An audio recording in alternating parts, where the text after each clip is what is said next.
And here we are, grand final! Cursed Hollow is the map. We have a best of 7. Our Korean tournament, the Healing League, goes into the final match. So, best of 7 series, no winner bracket advantage, outside of the fact, of course, that they didn't have to go any prolonged games in the losers bracket. And we currently also have for Attack on Titan even first pick here. So it's Team Beast Titan against Attack on Titan. And it is a rematch. It's a rematch of the winner bracket final when the blue team was able to claim a 3-1 victory. So they're kind of the favorite considering how the tournament so far went. And honestly, the fact alone that Attack on Titan is in the grand final is just insane to me. If you watch the previous series in the losers bracket, it's stunning. The ending was just nuts. I cannot believe that they were able to pull this off. So if you have missed the match, I can only recommend that you're gonna give it a shot because, yeah, it was glorious. Either way, Cursed Hollow is the starting map for the tournament here. 3,500 euros are on the line. We have apparently 2 teams that are full of anime fans. Beast Titan against Attack on Titan. Unfortunately, we're not gonna get any Demon Slayer action in this one, apparently. Still best season ever, in my opinion. And Vala makes it into game number 1 already. So, this is actually a little bit reminiscent of what happened in the last match, for a very simple reason. The starting map was also Cursed Hollow, and the same thing happened. Attack on Titan did not ban out Vala, and actually Vala was neither banned nor picked. One of the very few occasions where the Korean teams let Vala go completely through. And Team Beast Titan, they just look at that and they're like, well, maybe the other team, maybe C8 didn't respect her, but we want her, and we immediately are going to pick her here. So yes, Vala is an insta pick for Team Beast Titan around Capybara, and of course now they can build their own comp around it. The question is, double support, yes, no, triple frontline. How exactly are they going to support Vala in this? Going up against Junkrat and Anduin. Could see Genji banned out. We've been talking a lot about Anduin and his ult, because for the first couple of matches within the tournament, Anduin players have always been going for Holy World Salvation. Pretty much nobody picked Light Bomb, and that included games where they had Genji on their side. Now in the last series, the Genji Anduin composition was played a lot more reliably, so I could see that Team Beast Titan is now trying to deny that to the red team, because they must have seen, watching those games, that it's something that the red team is going to try and play here. Uther as a support already means that there's a good chance, yeah, exactly. There's a good chance that we're going to get an Uther main tank, and they are banning out Stukov because they are also absolutely on board with this. They know that Uther will very likely be the frontliner and then in addition have the ability to heal. So what they're doing right now is they're banning out additional supports that would work well with Uther and try to shut that down a bit. Already getting really interesting right from the get-go when we're talking about drafts here. Falstad, he's getting picked too. And can Team Beast Titan beast it up in the series? After the games that we've seen so far today, I am super excited for this series. Attack of Titan also seems to be a team that can always pull off a comeback, which in and of itself is pretty impressive. If you are just having the mental strength to, no matter how far you are behind, still focus, still believe in your ability to turn the game around, then pull it off. That's pretty awesome. So we get Blaze, we get a Nubarak. Falstad banned, no Genji claimed from them though. So still a good front line, but it's a bit surprising to me that they haven't picked Genji if they are really looking for that composition. If they look for that duo. And maybe they're not. But what exactly are we now getting from Team Beast Titan? What is Capybara in particular picking? Are they going to swap heroes after this? We're getting Chen again. They've been playing a ton of Chen, and it's Uther solo support. Even the red team didn't think it would be a solo support. They banned Stukov out. But now we have Chen as the main tank with Dehaka, with Maiev, and Capybara has been playing this a few times in previous games that they had in the tournament here. Can they keep Vala alive with this, or is she going to lose stacks on her Gambit quests on level 1?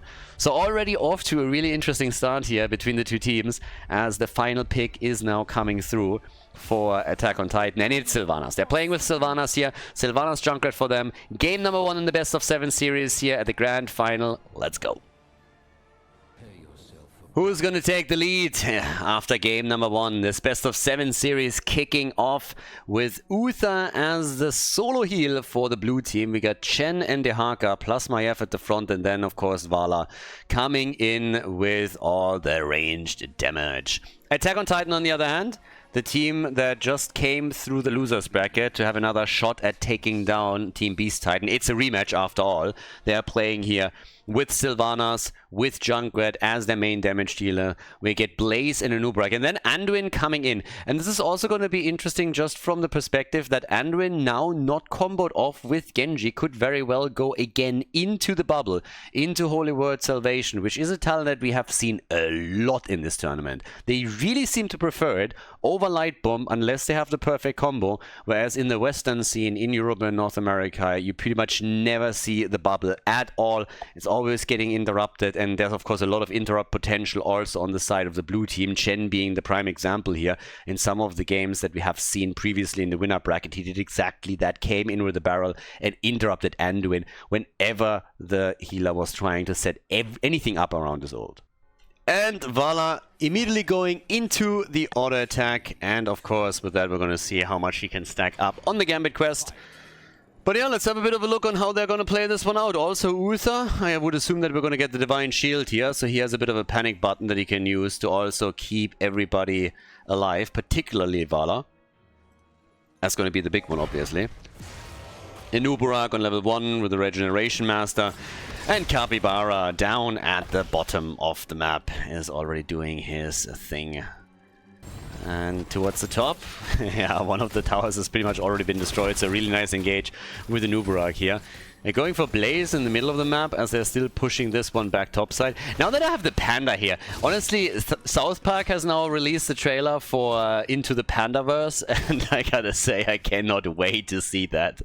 South Park is still one of the best shows that exists. It's absolutely amazing. And yeah, I'm so happy that they are around and that they prove to be absolutely uncancelable. So every kind of special they're bringing out is always glorious, and I cannot wait to actually see what they're doing with this one. Into the Pandaverse. It's gonna be glorious. I mean, the preview alone is already fantastic. So yeah, Pandas in South Park, or Pandering in South Park, from Pandas into Heroes of the Storm. Camps get claimed, and well, we're back into our grand final. I also love that we have Cursed Hollow being played a bit more now. We haven't seen it all that much during the tournament, and it's still one of my favorite maps, honestly. Simply because we have one of those situations, again, where you have so many different tools that you can use. You can either play around your tributes, you can let some of them go, globals play a big role on such a huge map, double boss play is possible. So you just have a huge array of options on how you want to play the game. And that makes, in my opinion at least, Cursed Hollow pretty special. There's obviously a lot of really cool and exciting maps in the pool, but this one is still a personal favorite of mine. 12 stacks for Vala, so we're gonna get a bit more there. We got the Withering Flames as well as our level 4 talent. Bit of a deeper dive from Anub'arak as he goes for Underking as his level 4 talent choice. And just early skirmishes. So no real commitments being made on either side yet. Everybody is at current just trying to set things up. First objective is going to be announced in a couple of seconds. Of course, with the tribute being up at the top. Normally, I would have liked the red team to set up their own Siege Giant camp a bit later. They're going up against Dehaka, so I don't think it makes that big of a difference since they don't have a global themselves. But they could pin Dehaka down just a bit longer if they time that camp better. And that's something you see mostly in the Western scene, that whenever the first tribute spawns, the opposite side is trying to just delay their own Siege Giant camp a little bit to ensure that it travels while the tribute spawns, and therefore the opponent has to make a choice how they are defending the bot lane, if they're defending it, and when they're going to make their actual play. But the teams are getting ready for tribute number 1 to not only stall it out, but also try to set themselves ahead, maybe even net a kill or two.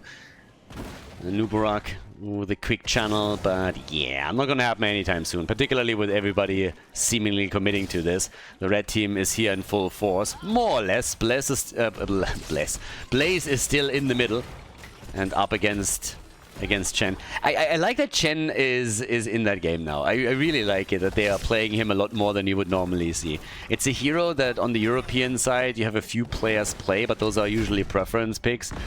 Max Passion, for example, would be a good example. He played in the Raven Court as one of the players there. But once that you're reaching the semis, maybe in the grand final, Chen normally doesn't appear outside of special map rules being, or draft rules being enforced.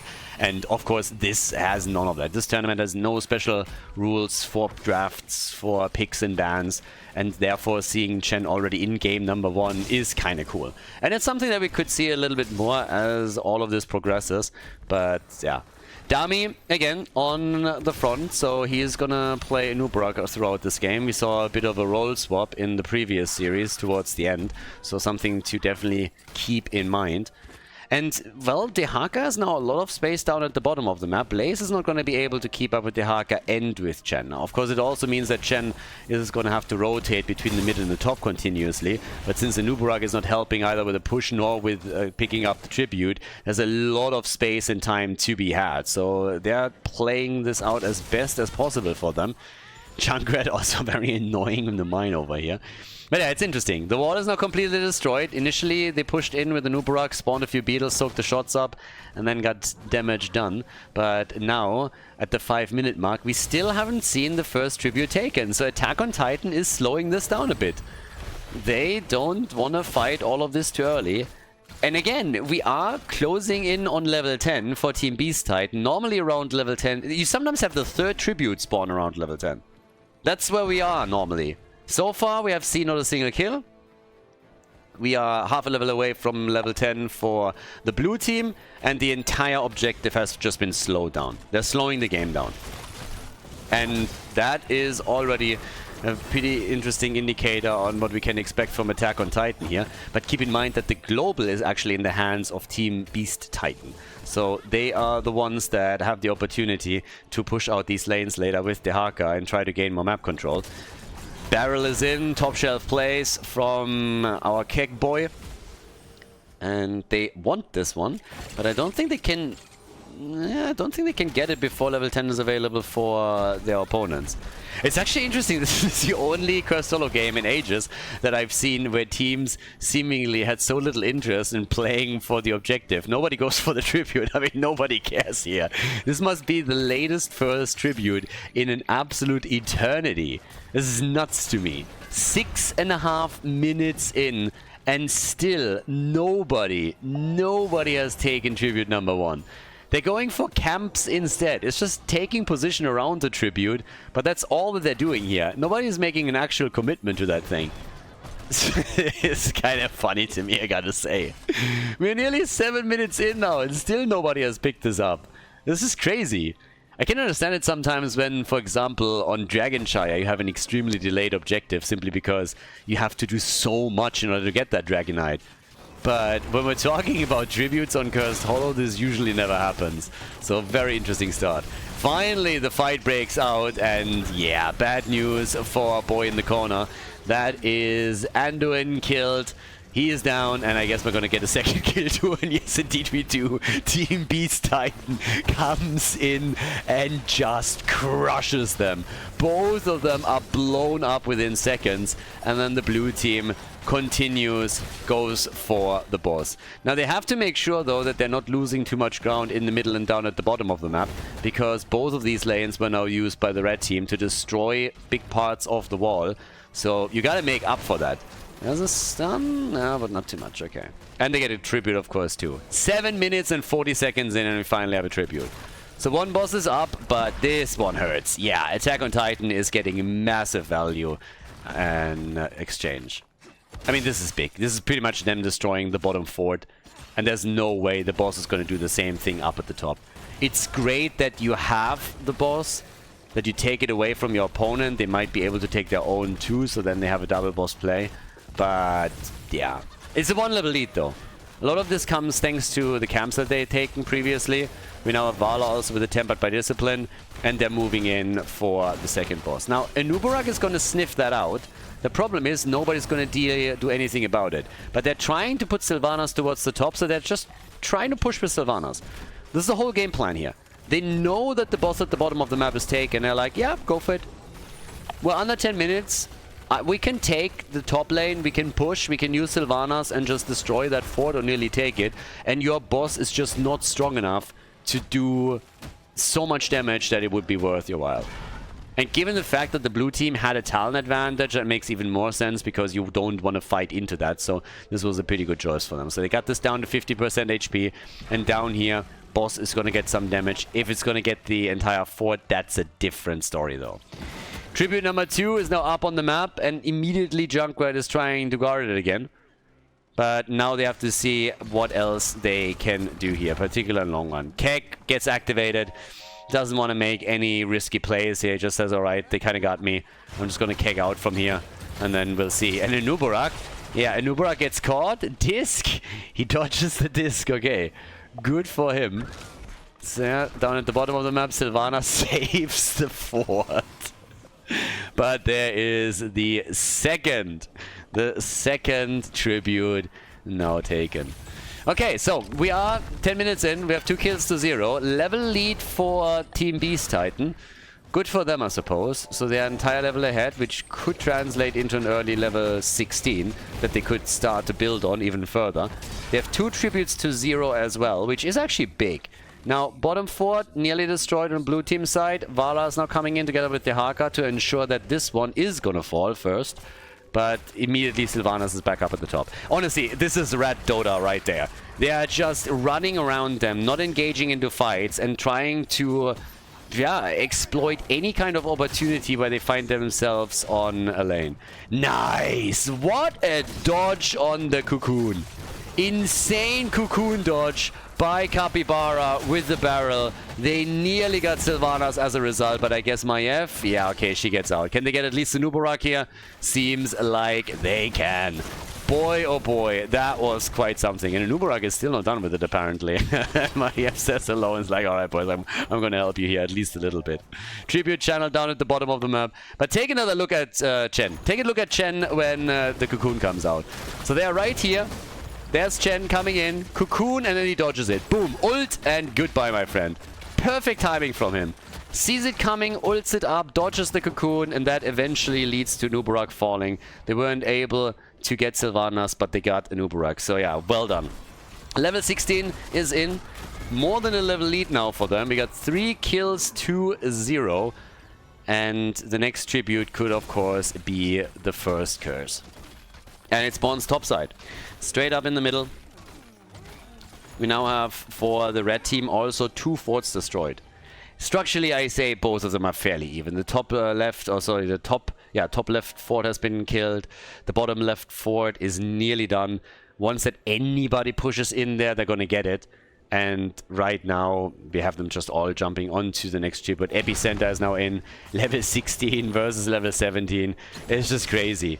This late, well, this late when it comes to levels, where 16 versus 17, we haven't seen a curse yet. So yeah, it's kind of nuts. Once again, Light Bomb gets pushed out, and then immediately Chen keks back out. So they're exchanging cooldowns here, and it's not a huge cooldown for Wandering Keg. It's actually a very, very small one if you compare it. So Cocoon now also used and burned down. So they're actually looking fairly good here with their zone control and how they're currently running this. Now, Chen is going to have his own ult back up in 20 seconds, roughly. And the interrupts are still happening. They need to prevent that curse now. Especially since the boss is up too. If you get boss and curse, if you win this team fight, oof, that would be a disaster. So yeah, the red team is in trouble. Early Divine Shield already. Better safe than sorry play from Uther. Making sure that Vala doesn't fall. And they're coming in again for another channel attempt. Blaze, and there it is. Yeah, mine not perfect in position, and now they kill Blaze, and they can kill more. They're cutting off their path of retreat over here with Chen, or at least they're trying to. And immediately the Rain of Vengeance, and Anubarak gets out. Anubarak gets out. They're still pushing. We have in the middle of the map Chen. The Haka already attacking, and down at the bottom of the map, Catapults are doing the same. So yeah, they're pushing through the top, they're going for the middle, they want to take the fort out, they're hoping to get additional kills. With Blaze gone, it's a 5 versus 4 now, and there is so much momentum currently for Team Beast Titan. They're extending their lead in experience too, now at level 19 versus 17. Mid lane fort now falling to the minions. Keep here has taken damage. And again, Chen just kicks out. He sees the inner fire, not inner fire, the other thingy, the light bomb, and then immediately decides, you know what, I can burn my cooldown. It's a positive cooldown trade for me. I have a lower cooldown on my keg. Nothing you can do to me.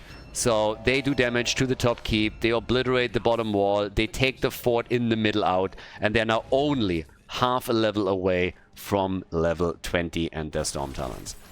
Both teams going for bosses now.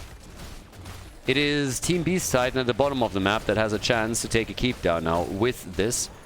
And for their opponents, for Attack on Titan, yeah, makes it a little bit more tricky.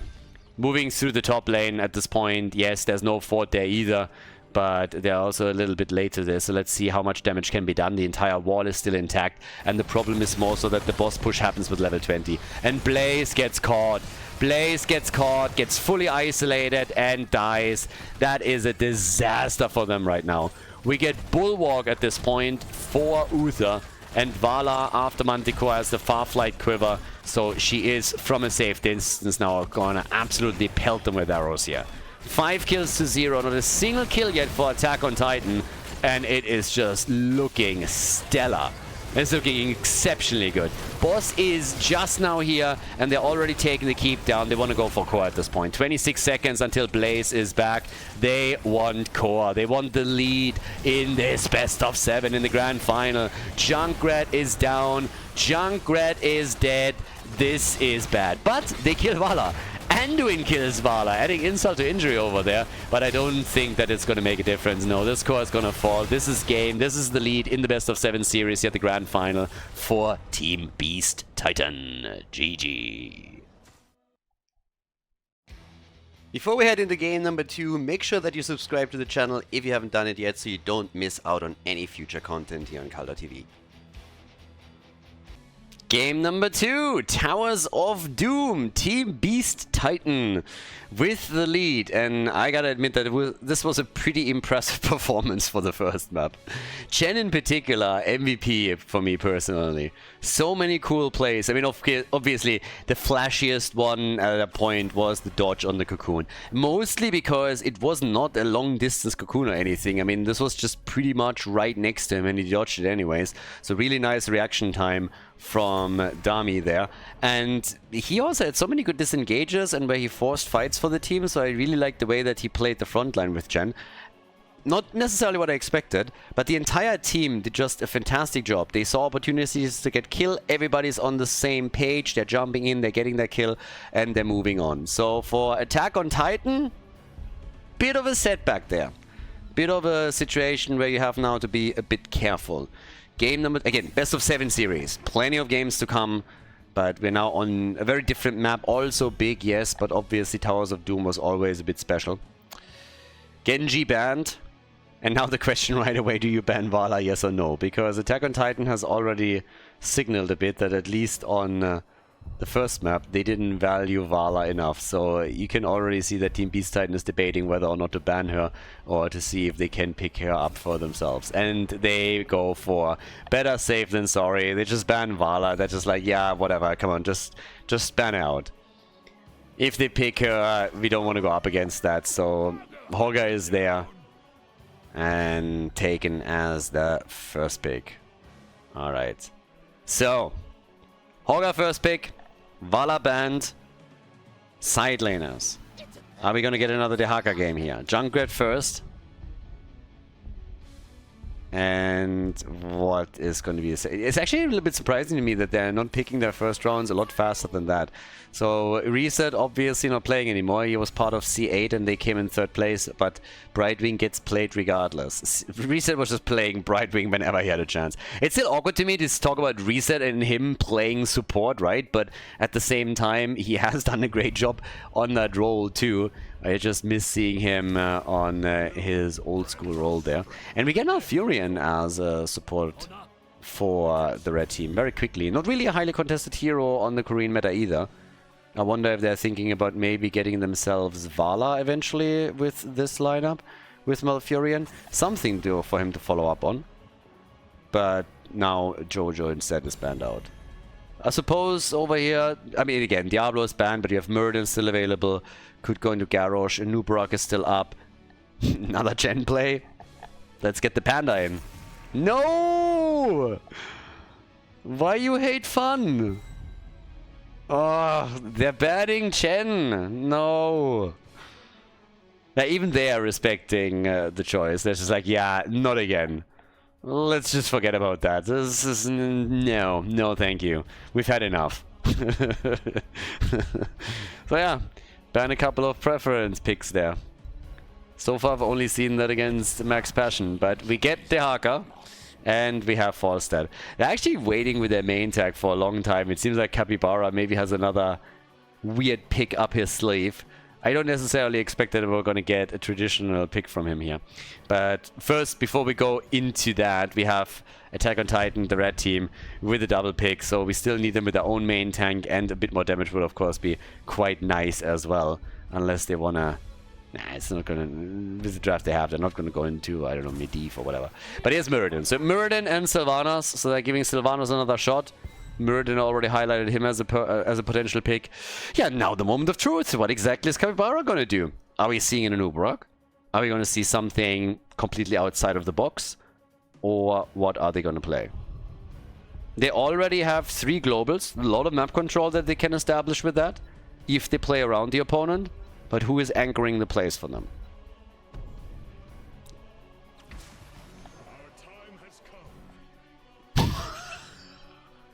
Now you're just showing off. Alright, so Capybara gives himself a bit of a handicap and goes for Artanis. Trash Tanis is in the house, everybody. Let's go. Stage is set for map number 2. They really went for it. They picked Trash Tanis, Capybara, as the main tank here. I am intrigued. If he gets them to a point where they ban Artanis, that would be utter domination.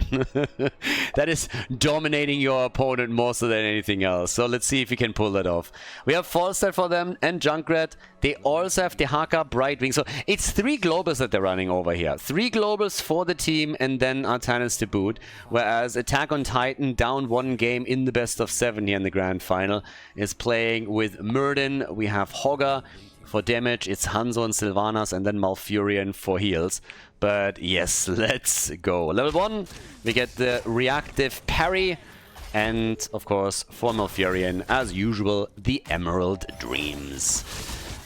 Yeah, little fight there in the middle. Give me that swap into the Dehaka Tong. Well, there is the swap, and that's a kill! Well, Sylvanas is gone. That is first blood, so they are crushing it. Already, the first swap, a huge success. Yep, there we have it. Comes in, finds an opportunity, swap! And then Sylvanas just goes the way of the dodo bird.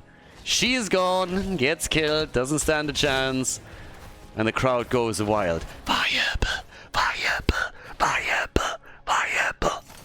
I mean, if or not, we're gonna see soon. But yeah, we'll see. So, Artanis, he got value. God swap, not quite a god swap, but really good swap right at the beginning of the game. And now camps also getting taken here. This is gonna get bonkers.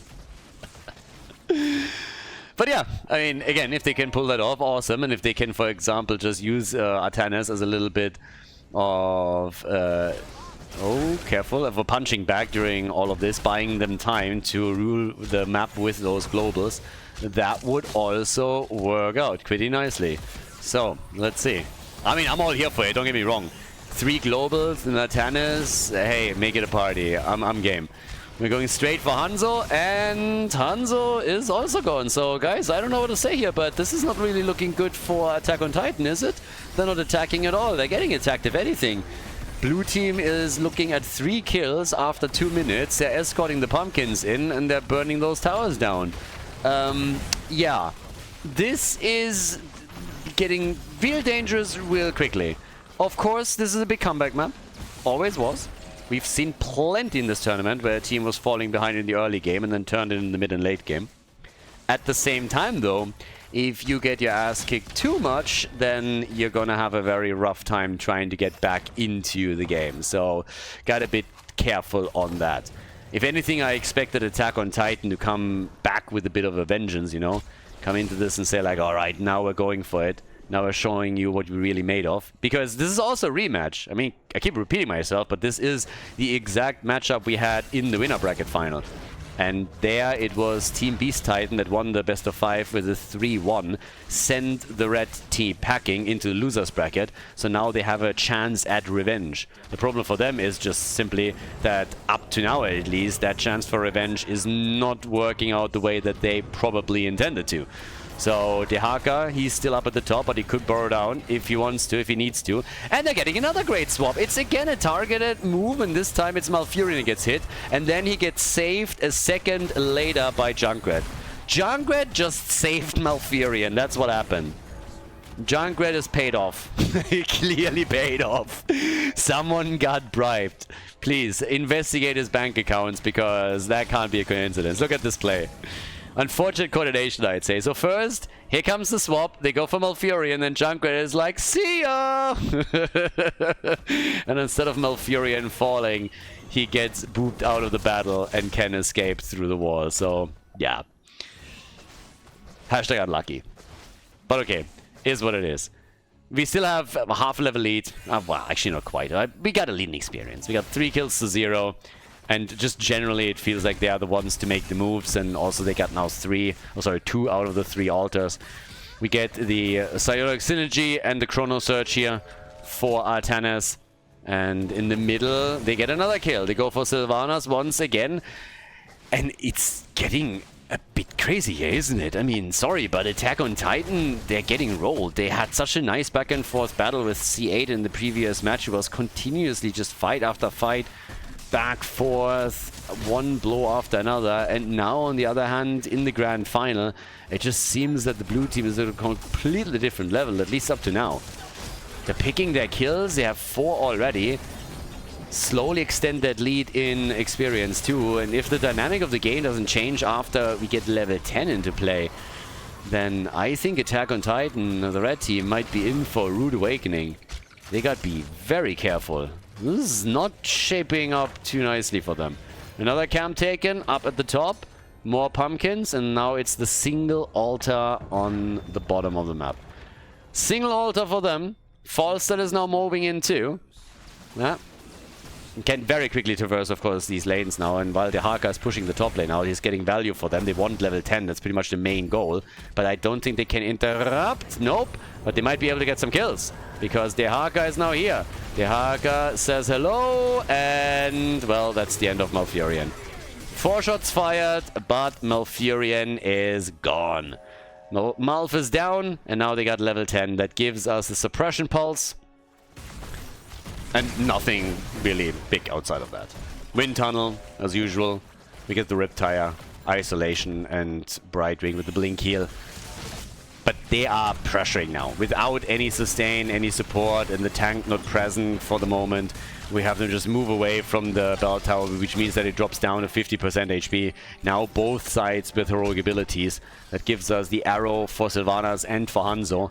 And the Hogger gets taken at the top by the Globals. Brightwing and the Dehaka drop him.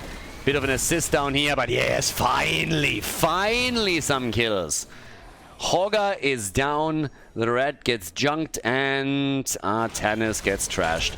2 kills, thanks to Sylvanas for Attack on Titan, and finally a little bit of momentum. Thank God, they're fighting back. They're showing some spine here. And with Sylvanas, they can now take those structures down so much easier. Dehaka coming in from behind. Yeah, they still are looking for a hit. They connect, and the Nature's Cure saves the day for Sylvanas. Alright. Yep. Also, double altar is about to be in. We got 32 points to 32. 6 kills to 2. Fairly even experience, despite all the globals that we see for the blue team. Camps are still getting locked in before we're even fighting for those altars. But now this is the moment of truth. And Muradin gets a freebie? Nah. It goes for the swap. and swaps himself straight into danger. He's up against 3 now all of a sudden, plays with the vision as best as he can until Brightwing arrives. They're trying to channel in the middle, and Hogga's the only one to interrupt there. He's buying a lot of time. This is one of the main reasons why they went for the hero. They buy tons of time now for everything else. So he pops his ult out, he gets some heals, but the Storm Bolt double connects, and Brightwing is gone. Brightwing is dead, and Falstad is also getting murdered here. Here we go. Attack on Titan. Getting more and more momentum. Yeah, they're angry. They're angry and for good reason. Falstad is channeling down at the bottom of the map. Dehaka has to move back while Hogga channels the middle. So that's 8 shots fired against Team Beast Titan. It could be more. If they delayed it until they had the bell tower, they could have gotten 2 more, I suppose. But that is big map control plays now for Attack on Titan. We have them on level 13, and they take those bell towers. Okay, we got a game on our hands. Now we got a game on our hands. Attack on Titan, fighting back, finally finding their rhythm here. And they're just looking at this, they're like, guys, we can't lose 2 trash tanners. It can't be happening. Main tank, too. It's like, no. Come on, let's go. Let's start and take this out. We get the Graviton Vortex now as well. So a bit of a cooldown reduction, too. Healing static after the double clap for Muradin, so big team fights are his friend at this point. Damage output, by the way, 17,000 for Falstad. The birdie taking top spot after Junkrat, before Junkrat comes in second place with 15,000. And Hanzo on the red team side with 21k. Now, they're holding on to the bot lane, or they're trying to. Yeah, swaps himself in, goes for Malfurion again. Reptile, get wrecked. But the problem is the birdie gets also hit. Yep, they go for birdie, and, well, they could go for Muradin. I don't think he has a cooldown ready to jump out here, but he has his avatar, and that helps.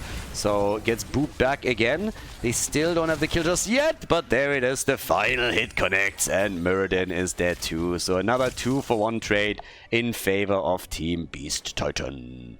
8 kills to 5 now in total. Yeah, the Haka double checks and keeps them away from the camp. As the red team loses the bottom bell tower on the bottom left, blue team takes it back, and now single altar. Falstad back. They should be able to get it. Muradin isn't back yet. Falstad is already flying into the middle, getting them some extra experience, which is still dead even. No real advantages in regards to experience here. Shots get fired, and that means that they're at least closing the gap slightly. Still 4 points behind. But yeah. Don't forget about those globals. As the game continues, globals are going to become more and more important if you really want to control these lanes. And they got 3 of them. Oh, Muradin again in trouble. But also up here at the front with the old Capybara is putting the pressure on. Rip Taya. That didn't do a whole lot. But they nearly got Sylvanas here, so yeah, she get away. Kinda had to. And they're still pushing them back. Yeah, the Haka's moving in. There's level 16. That gives us the Force of Will. And yeah, nice arrow connect with Junkrat. That dropped him to nearly 50% HP. So they are isolating that bell tower, pushing them away from it. And they're going for Muradin again. The drag and the immediate focus, even the gust now into the corner. But the Hanzo arrow also slowed things down on the attacker side.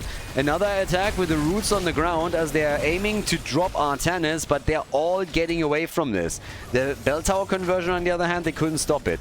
So the bell tower gets indeed converted. There is an experience advantage for Team Beast Titan now. But yeah, what a game there again. 8 kills to 5. And now triple altar phase, and ooh, that's a juicy target. If you get just 2 alone out of this one, dropping 10 points of your opponent's core, that would immediately put Team Beast Titan back into the driver's seat. On points too. So yeah, there's definitely a chance. They're gonna buy themselves a little bit of time, but this is looking good for this objective. Dehaka and Hogga likely just gonna exchange. Yep, Dehaka on the left side, Hogga is already moving in for his own. And while all of this happens, Falstad is trying to channel, but he gets interrupted. The red team has let up from retaking the bottom right bell tower. They are trying to fight this one. 5 shots against 3. Now they're going for Murden again. He gets zoned away, and ooh, careful, Sylvanas. Little bit too close for comfort to the opponent's team. Way too close out. Hoarder pulled to move away, and another 5 shots get fired, dropping the team down to 18 points on the core. 18 to 21. Half a level lead, 3 kills ahead, 3 core points ahead as well. So, with that now, up at the top, we got Dehaka still pushing this out as best as he can, always rotating between the lanes, and it seems like they're trying to set up a bit of a trap for him. Yeah, they're all in the bushes here. Dehaka has already realized that they're missing on the map and is trying to get out, and is able to make it towards the bell tower. They haven't gone for the boss or anything, but I see, yeah, it's a bit of a trap. They're double checking if the boss is taken, so they're using the ult of Artanis to see what's happening over here, and they realize that they're not going for it. But now that they double check, yeah, they can. I actually don't even know why they interrupted this so early. Apparently they didn't want to fight for it, no matter what. They could have tried to let them fight this a bit more, and then even use Gus to claim it. So, yeah. But then again, we now have at the bottom of the map the attempt at retaking. Have to deal with those pumpkins first. Falstad is also opening up the middle as we speak, and is now starting to fly in. Is he trying to Gus into the corner? Yes, he is. Gus perfectly into the corner here for them, and they instantly kill for Hanzo. Hanzo is instantly taking out here. No chance. Nice gust by Falstad. Really well coordinated play by them, and it net them another kill. So yeah, just look at the angle that he comes in. Falstad flies, arrives, gusts straight into the Dehaka, and then moves in. They coordinate the attack on the range damage dealer, and Hanzo can now stick that bow where the sun doesn't shine. 9 kills to 5, and another double shot even fired. More than that even. From the pumpkins, they got those through, and only 3 shots by Murden, whereas Dehaka is going to deliver another 5 for the blue team. 18 to 10 in another moment. Looking very strong here. Very strong once again. There was a time in the middle of the game where Attack on Titan not only brought it back, but started to claim more and more map control for themselves, including the bottom left bell tower. But now they are just attempting to somehow stop the bleeding and salvage the situation. And this is a good start. If they get the kill here, that would be a great start. And they do. It costs them a bit more than they intended. Had to use a lot of abilities for that, but Junkrat is gone. So Junkrat is gone. Dehaka is welcomed by a Stormbolt, and God no. Hoga is dead, but so is Artanis. Artanis got trashed again, and it is a 3 versus 4 now. With level 20 talents, granted, but that doesn't really do a whole lot for you if you still run a numbers advantage over your opponent. And yeah, lost a lot of key heroes in your arsenal. So, level 20 soon for Attack on Titan. And of course, they're looking at nearly single digits. They've retaken the bell tower, and I guess they want to take the boss. Yes, they do. Yeah. Which means that they might just lose that bell tower again. So yes, the boss gets indeed taken at the top. That's inevitable, but what also seems to be inevitable is that they're losing that bell tower again, or at least it's going to be super low. So the shots are fired. They're down to 14 points to 10, so it is very close. I think they could have done a bit more damage that they're now doing here.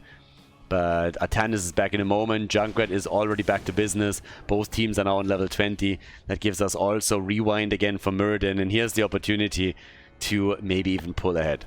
So yeah, very interesting. Oh, Drak against Murden already, and even dodging the Stormbolt. But yeah, still very interesting situation now, considering that we are on even times. And even the points on the core are very close. Interrupt with an ult. Interrupting Hanzo with the ult, and they're still fighting through the bottom. Dehaka is nowhere to be seen when it comes to interrupting our boy Hoga, so that's 4 shots fired. Now they're dead even. Whoever channels the final altar down at the bottom of the map is going to take the lead and dropping the other team into single digits. Yeah, it is insanely close. This is way closer than game number 1, I can tell you that much. The attacks are there again. Artanis is already on Hanzo, starting to come back in for even more damage. He is on 35,000 damage, but it's Junkrat with a 47,000 that brings the main chunk of... Ooh, Dehaka! What a drag! But he nearly died. He nearly died, and instead it is again Trash Tannis that falls. Third time for the frontliner to get dropped, and now they go for Junkrat. It is a bloodbath. Attack on Titan. They get another kill. Hogger with a spin to win comes in and takes Falstad down. And now they want more. They don't only go for the channel, they want more than that. At the top, the bell tower is super low already as is. Brightwing should be able to save it, but even that is a bit too close for comfort. And down at the bottom of the map, they get the conversion done as Malfurion channels, and that is 5 shots fired. They're going to be down to 5 points. 5 points on the core is all that they're going to get here. Yeah. 63,000 damage for Hanzo. They come in to drop that bell tower, and Attack on Titan is pulling farther and farther ahead on this one. I mean, there's pumpkins moving through the bot lane now, and I think they're going to win the game right here. They can go for the full barrage. They have all the bell towers with the exception of the top one, and this one is so low that there is just no playing around this anymore. The arrow missing completely, doesn't hit anything, narrowly missed the target on its way to North America, and now we have a finish game. Score is tied. Nicely done. Yeah, Artanis was not the answer here. The barrage is going on, and it is indeed Team Attack on Titan that wins the second map and ties up the score. Nicely done. GG. Well played as we are headed for game number 3.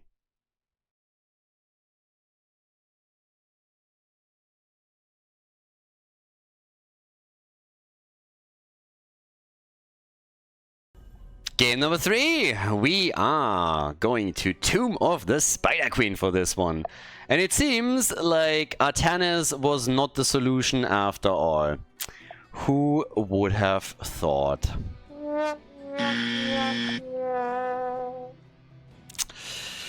Yeah. Died the most, got trashed. Go back to Chen. I like the Chen play more. Now, to be fair to Kaviwara, Chen was banned, so nothing that they could do there. But really well played by Attack on Titan. They looked in the mid-game, honestly, like they would get completely steamrolled, and instead they turned the game around, Hogger in particular, with enormous plays. I mean, one after another. Really well done. Now that we're heading on to Tomb of the Spider Queen, we get Vala banned again. Lucio is out. Wave clear, of course, again, super important here. And I guess we could also see that ban on Johanna again. If not, I believe she is going to be picked. So, we'll see. Kind of curious, honestly, which team is now pulling ahead. Because game number 1 was a clear victory. Very clean for Team Beast Titan. And then game number 2, they had definitely some moments. But Attack on Titan was able to impress there. This is still a best of 7 series. So, there's that. And what did they ban now? It's also kind of funny to think about that if they would love to play Chen again as their main tank, they might have to pick him before the 3rd ban phase, because Chen could get banned again. That's actually kind of amusing. But there are no special ban rules or draft rules or anything, so it's not like you're running into trouble, right?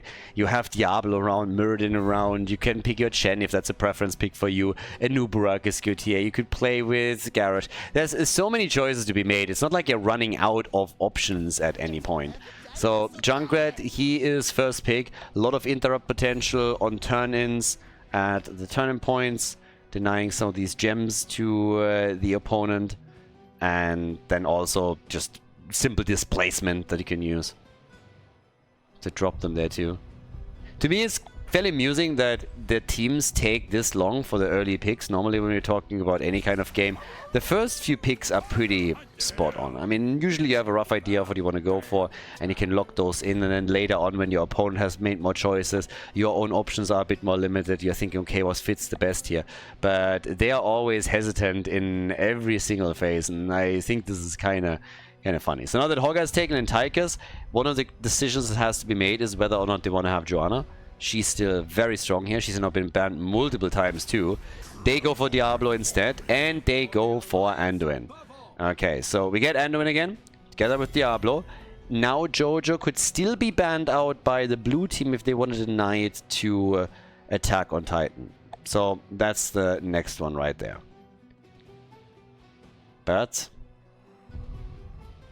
what are they going to get rid of? Damage, side laner. Could ban Blaze if you don't want to pick him for yourself. Urel would also fit very well with Team Beast Titan, so yeah. And here comes the Hanzo ban. Also good, provides you with vision, interrupts. I could have seen a world in which Attack on Titan picks them for themselves. But yeah. And that brings us straight into the final ban for game number 3. In the best of 7, again, plenty of games to be had here still. And they get rid of Garrosh. Okay, so Garrosh is out. And that leads to our double pick. We need a main tank, we need support, and we also still need some added damage for them. And as a tank, again, Jojo still totally fine, would work very well here too. You have that added wave clear. If you're looking for a bit of a different playstyle and you're trying to, for example, dive, maybe you have Hodopol and Hogger, you could go into even a Nubarak, Maiev and Malfurion. They really like Malf. That's the, I believe, second time now in the series that they're playing Malfurion. So definitely a bit of affinity from Hikaru for that. But for the blue team, side lane, probably most important. And again, Blaze is up, Urel is up. 2 very solid picks. Even the Haka. The Haka has been played on Toon of Spider Queen so many times, could go for him too, but I think we're going to see one of the former. Sylvanas, and they go the Haka. Okay. Great draft. A lot of push potential. Good AoE too. And Dami, our main tank, the final choice now about to be made there. So, bring it. What's it gonna be, my friend? Tune Spider Queen is our 3rd map. What ties the draft together for them now? It's Muradin. Boring Muradin, budget Gimli, he's in the house, and that leads us to our 3rd map, Tomb of the Spider Queen. Beast Titan against Attack on Titan. The blue team with Diablo and the Haka. We have Junkrat, Ando, and Sylvanas for them. Initially, they took the lead in the best of 7. They were also the team that came into the grand final from the winner bracket. Their opponent, Attack on Titan, was actually dropped into the losers bracket by Team Beast Titan after the winner bracket final and is now thirsting for revenge. This time with Muradin, Maiev, and Hogger at the front, Hikaru for support, and Tychus for all the range damage here. Alright, let's go. Let's see which team takes the lead again. Is the blue team able to pull ahead once again? Or are we going to have Attack on Titan all of a sudden reversing things completely, building up even more momentum and winning 2 in a row in this best of 7? Level 1, the Pursuit of Vengeance. And yeah, they go, or they try to go for Diablo, but he dashed out quickly. Straight into the roots on the other hand. But no amount of puny leaves is holding the Lord of Terror down. At least not now. Deaga still could go up against Hogger down at the bottom of the map. And Hogger just crushed it in the last game. So now we get Hogger again for them. I mean, there's a lot that really plays into the drafts here. A lot of preference picks, as we've already discussed. And also heroes where we see certain players absolutely excel throughout all of this. Now, as it continues, we have on level 1 the Soul Shield for Diablo, hinting at Diablo having a soul. But yeah. Actually, he has 2. He has 3! Ha! Look at that. Okay. Quarterback for Tychus, and well, they are getting Capybara dangerously low here. So, he has to move out. Might as well Hearth, which is exactly what he does. Hearth's away from this. We're getting on the prowl for Hogger, and now in the middle, still the Haka doing his thing with his peg leg. Gets tethered mid-air and then flipped towards the right. Okay, still able to get out, but yeah, obviously Junkrat kinda funny. He's still one of my favorites when it comes to a lot of the voices that he brings in. And Muradin, bam, gets murdered by Junkrat. Easy kill right there. The dwarf is gone. Budget Gimli eliminated. And the Haka coming in with a lick, but not able to actually connect anything. Sad times, sad times. But yeah, so much practice with that tongue, and he still is not able to hit the spot. Unfortunate. Now, with top lane being patched out, them controlling this a bit better. We have them at 30 gems. Very, ooh, in the rhythm. All right. Somebody is going for a big auto attack value here. And how is Capybara still alive? No way! Okay, that was actually pretty cool. He dashes closer to Anduin to survive. That was pretty sexy, not gonna lie. Let's take another look at this. Look how he actually pushes in, even though he pretty much has no hit points left, so that he's closer to Anduin and can be saved here.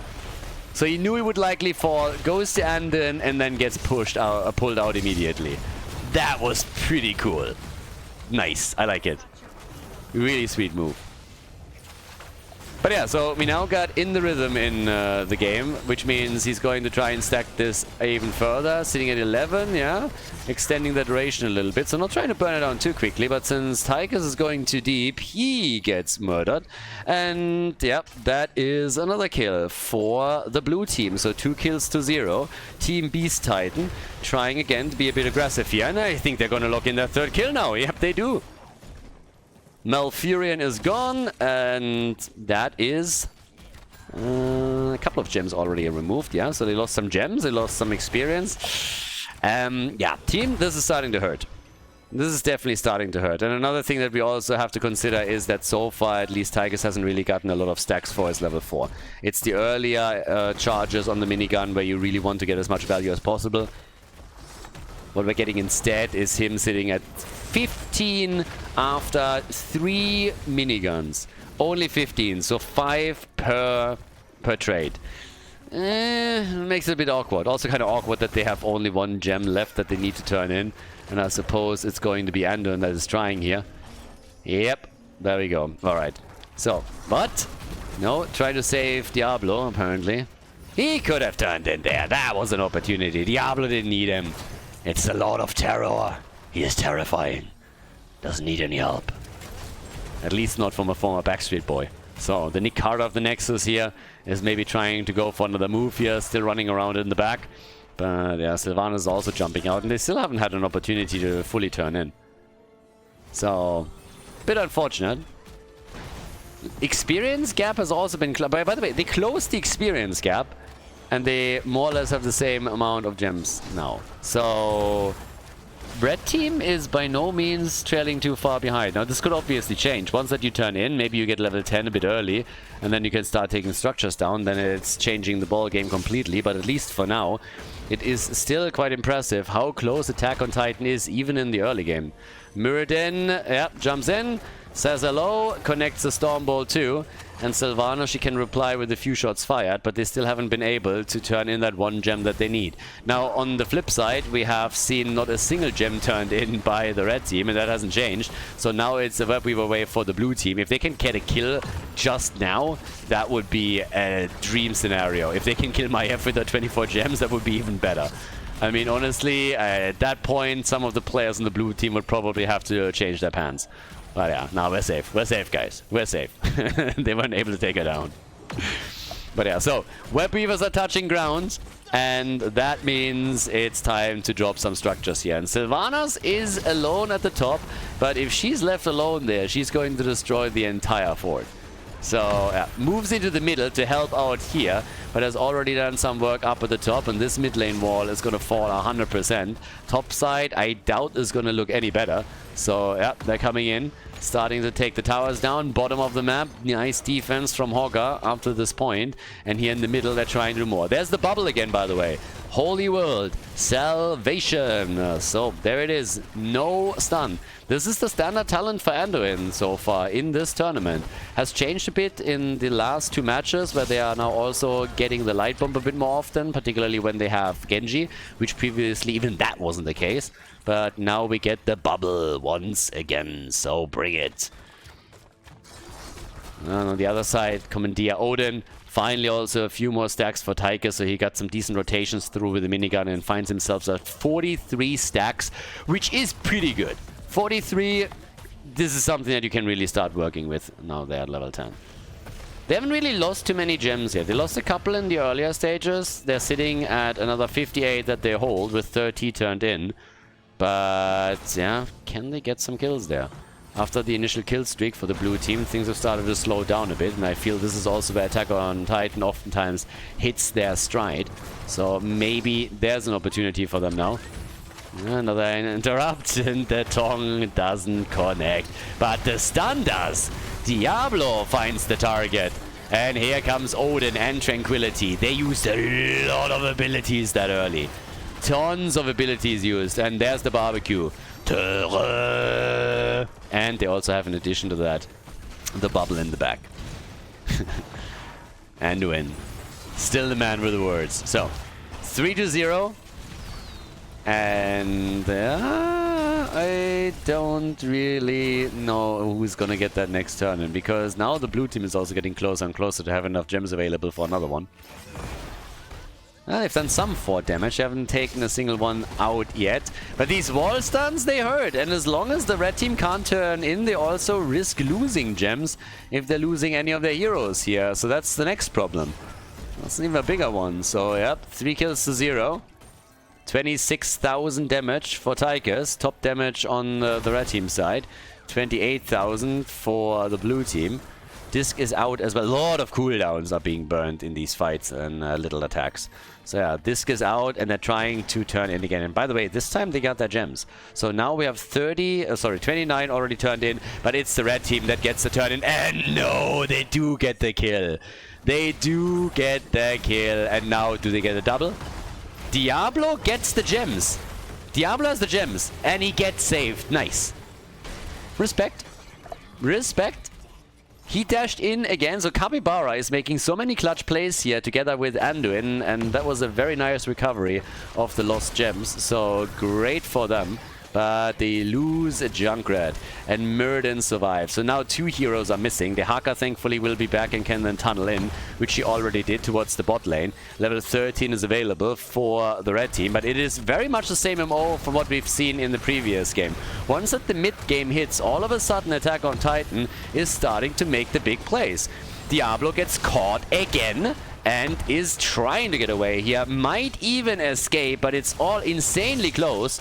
Stormbolt, ult used by Diablo to get out of harm's way. They chased him hard and wasted a lot of time there, but of course it is also a pretty destructive style that they're playing. The blue team is just trying. It's a very scrappy performance right now. They're desperately trying to buy time, they're trying to make some moves, and to be fair to them, it kind of works out. I mean, it kind of does. They haven't lost their gems. They haven't lost a fort. The bot lane is a bit low, but generally speaking, I mean, again, if you're looking at what happened here, them running less heroes than the opponent, being down 4 to 5, then at some point even for a short second 3 to 5, like they did actually a great job saving everything. So given the circumstances, this could have been so much worse. It was scrappy at times with Diablo dashing in to recover the gems, Anduin saving him, then him trying to escape towards the top. But generally speaking, they are doing a decent job at keeping the things together. Now this might change now, because the red team has just delivered for a second time, so they get 2 turn-ins in a row. But still, some kudos to the blue team. They're keeping their hopes and dreams alive here. Can they get a kill? Yes, they can! They can get a kill! So Muradin is now dead. It's a 4 versus 5 all of a sudden. And what can they do with that numbers advantage? Will they shut down that push completely? Or is there still an opportunity for Attack on Titan to get some forts here? The Haka is already in the middle. The disc follows Diablo and locks him in. Yeah, I think this is gonna... No, he gets away again! Capybara! He's been crushing it in these games. Absolutely. But they are still gonna lose ground now. That bottom fort, it can't be saved again. All the way up at the top. There is another one that is now also getting destroyed. And yeah, they're losing pretty much every single fort that they have, aren't they? Middle of the map, it's tricky too. Despite the fact that they took Murden out, it's still insanely dangerous. 2 forts gone. The one in the middle is also in rough shape. The blue team needs to turn it for themselves. Interestingly enough, they're still ahead in experience. Still ahead in XP. They're diving again. Capybara here. 20, 33 gems. 32 gems. The Haka wants them. The Haka gets them. Okay, so they maintain the gems, but they lose the fort again. They even have the early level 16, and it just doesn't matter. It must be frustrating for them. Team Beast Titan is still in... I mean, again, they are ahead in experience, despite everything that happened here. But they've lost every single fort now. All the forts are now gone. Can the Haka turn in? Yes, there it is. Now they need to do damage. They need to do some work to bring this back. It is amazing to me that they didn't lose gems. It's crazy. They saved them twice. And it's very impressive, to tell you the truth. So, yeah. Right now, we got Beast Titan with Web Weavers that they could use to finally get something done here. And with something done, I mean destroy a couple of structures. But the red team responded and took their camp in the middle, so this is going to make the defense much easier for them. And there's Odin now too. Odin is out. Bottom of the map gets pushed. Top lane, that fort is going to fall 100%. Won't be able to save this one. So right now, if they can pin them down here in the middle and maybe push this with Sylvanas, they should be able to get a whole lot done here. So yeah, this one is going to get destroyed. Like, Muradin is doing nothing here. Muradin is doing nothing. Bottom of the map, similar situation. They're hoping for kills. Going for Maiev, and she is able to escape. So is Hogger. Both of them rush away. And these tongues, they just don't connect, don't they? The tether, that hits home, but it's not able to do too much. 2 forts are gone. There's one still standing in the middle. But this is a much more even fight now again. And there is still that lead in experience. And with Sylvanas, of course, they're damaging the mid lane fort even further. And they have another turn-in. They got another turn-in already with the 66 gems that they're holding. And so does the other team. It's kind of funny to me. It's really impressive how both of these teams have basically not lost any gems this game.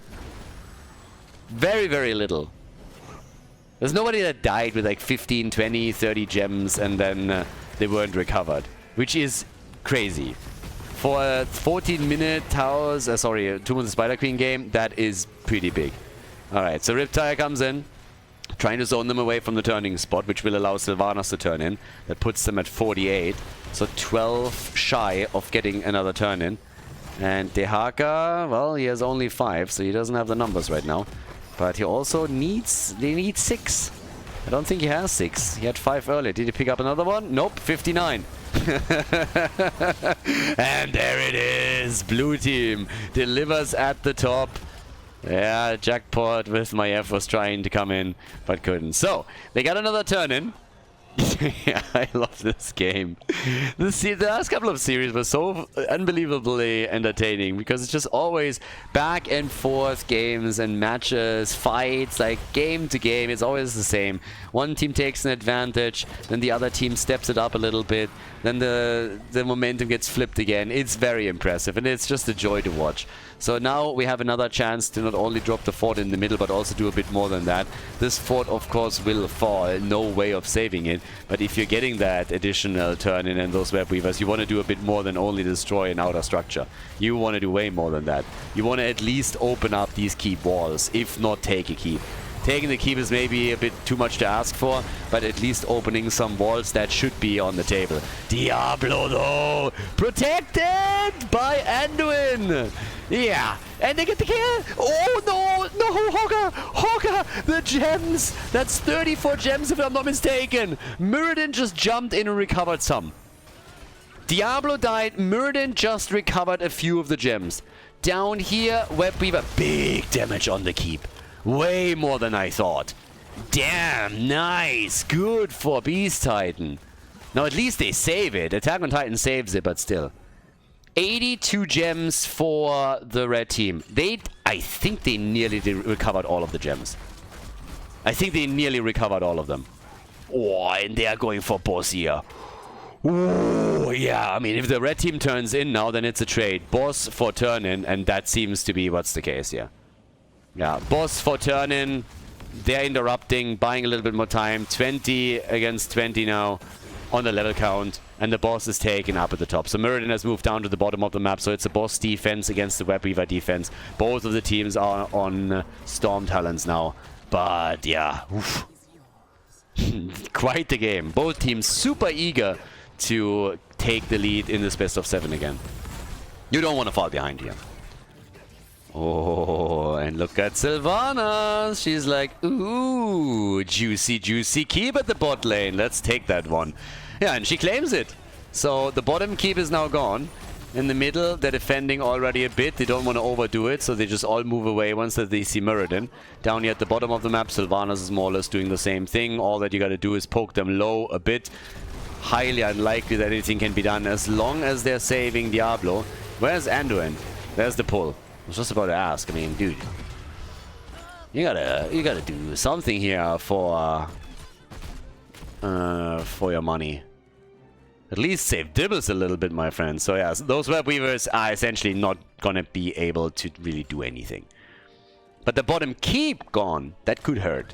Because depending on how long the game lasts, that is the lane that is the farthest away from the boss. So if you at any point the boss respawns and you start posturing around it, then that bot lane could become a problem because catapults are of course moving in there. So yeah, Web Weaver wave at the top is still there. That needs to be dealt with. That's a lot that they have to take down here. So yeah, quickly there, not really a big deal. Get everything, rotate towards the middle again.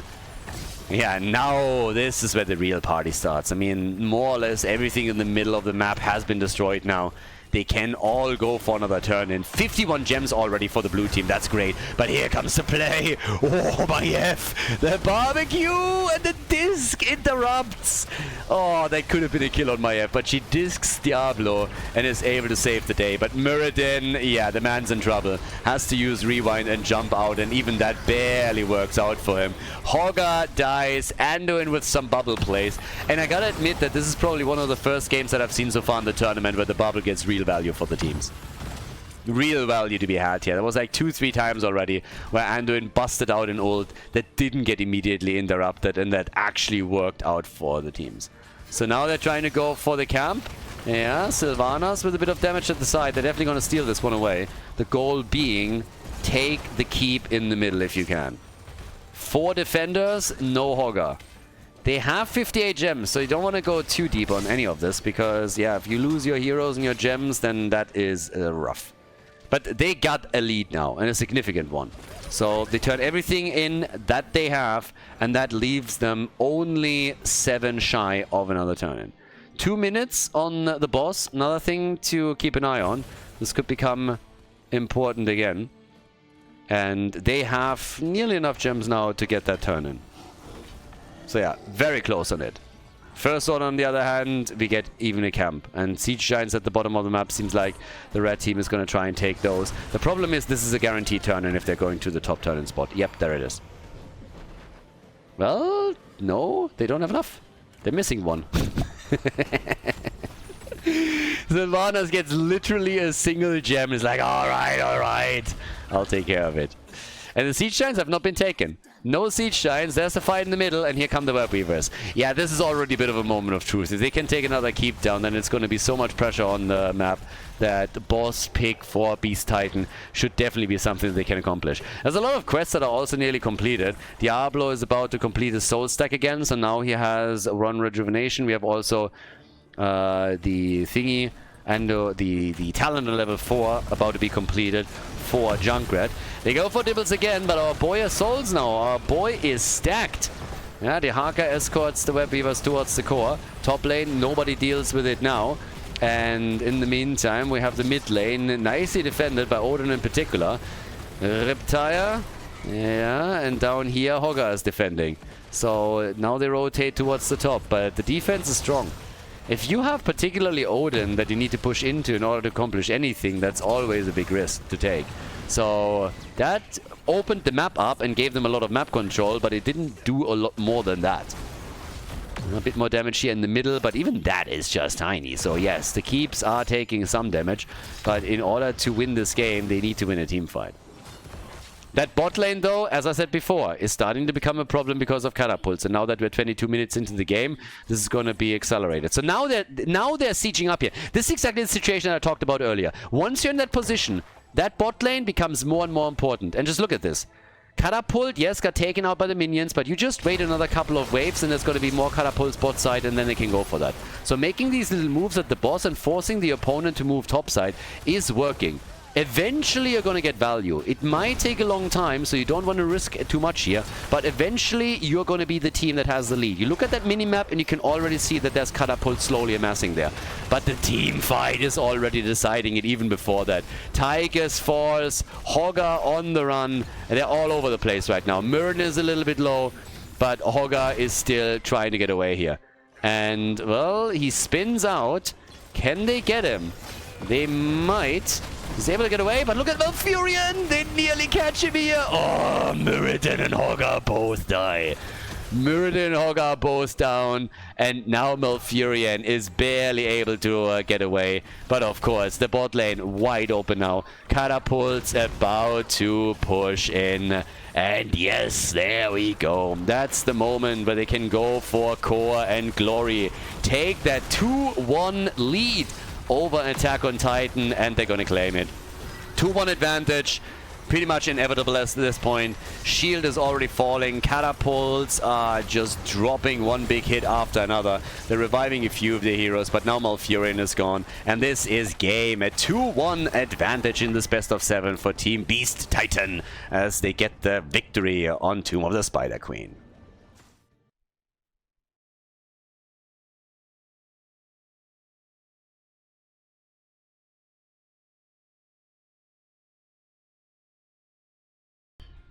Battlefield of Eternity, game number 4.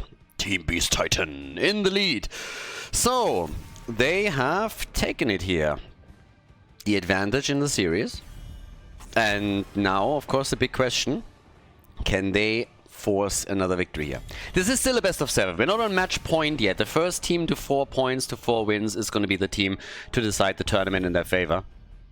3,500 euros of prize money in total are on the line here. And the performance of Team Beast Titan was pretty good in game number 3. But honestly, I think that the deciding factor when we're talking about the performances and just analyzing a little bit on what actually happened here is like, if you compare game number 1 and game number 3, which are the 2 games that they won, to the second game, which they lost, then I cannot help but... I can't help but notice that game number 2 was the only game where they used Artanis. And they lost that. In game number 1, they didn't use Artanis and they won. Game number 3, they also didn't use Artanis and they won too. Coincidence? I don't think so. So, now that we cleared that mystery up, let's look at what they're gonna do on Battlefield of Eternity. I swear to God, if they pick Artanis now again, and they lose, I will never, ever stop making fun of it. You're gonna hear about it every game. Now, okay, so jokes aside, we get Lucio, Blaze, and Sylvanas here in Battlefield. This is, by the way, another thing that really surprises me when we're talking about the Korean meta. We've talked about a lot of the differences, in priorities, builds. But one thing that I also want to highlight is that on Battlefield of Eternity, for some reason, they do not value Hanzo. I'm not saying they're not picking him at all, but they're nowhere picking him near with the priority that you would see in any Western game. You have Hanzo banned there, okay?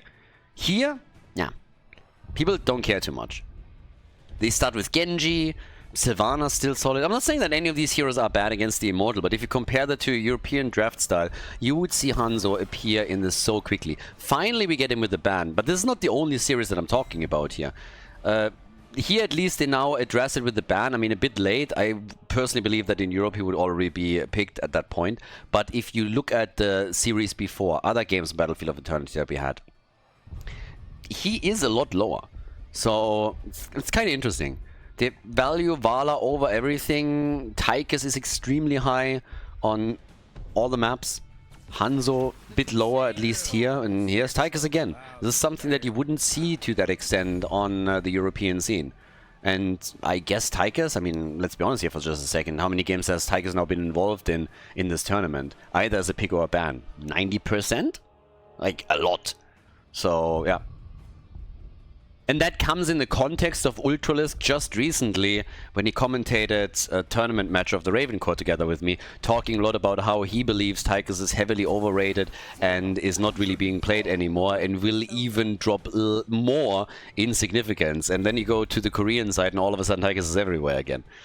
So Anubarak and Cassia are getting chosen for Attack on Titan as they're trying to fight back and again tie the series up. And our final pick for the blue team, for Team Beast Titan, needs to be a side laner. Who's gonna run the show on the off lane? It is Sonya. Oh, look at you. She still exists in Korea as well. Sonya's in the house, everybody. We get Nexus Eminem. Battlefield of Eternity. Let's go, everybody. Game number 4. Game number 4 with Team Beast Titan in the lead here at the grand final of the Healing League. 3,500 euros are on the line. And on the left, we now have Capybara with Johanna. Sonya on the side lane. Genji and Tychus are going to be the ones taking care of the damage. And we now also have Malfurion in the mix.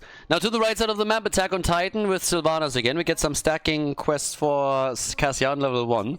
And, well, Blaze and Nubarak at the front, definitely not a bad combo for them to have. Seems like with the Nubarak, they're going to try and take one of the towers down again up at the top lane. Also getting Sylvanas into that rotation. And, yep, they're on the way already. I'm gonna say hi to the tower, I suppose, but now that they're already seeing the resistance, I guess maybe not. Unless, of course, Genji moves away now.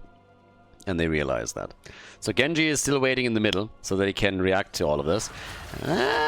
Bit of damage done, but not too much. Genji jumps in immediately, says hello, and therefore everybody is just slowly starting to fall back again. No crazy moves being made here, but they can still, after they destroy the minion wave, go for the wall, and they get a lot more here than I expected them to. So, yep, that is down to... I mean, it's nearly gone. Nice damage on the tower and even on the gate. So good on them. Nice start for Attack on Titans. One of those neat things that you can do with the Nubarak and Sylvanas. And they are able to get some structural damage in. We have again Dash, which seems these days to be one of the absolute standard talents for Tychus builds on the Korean side. So yeah, Tychus with Dash. We've seen also obviously a grenade build. Never a full setup. Level 16, they went always into the spray and pray variation, but on level 1, a grenade is not really all that uncommon, but Dash is, at least lately, a lot more picked as the starting talent. Now, camps are up at the 1 minute mark, so you want to go straight in and take some of these Khazras here. Everybody is still trying to outfox the opponent and maybe get hit in somewhere.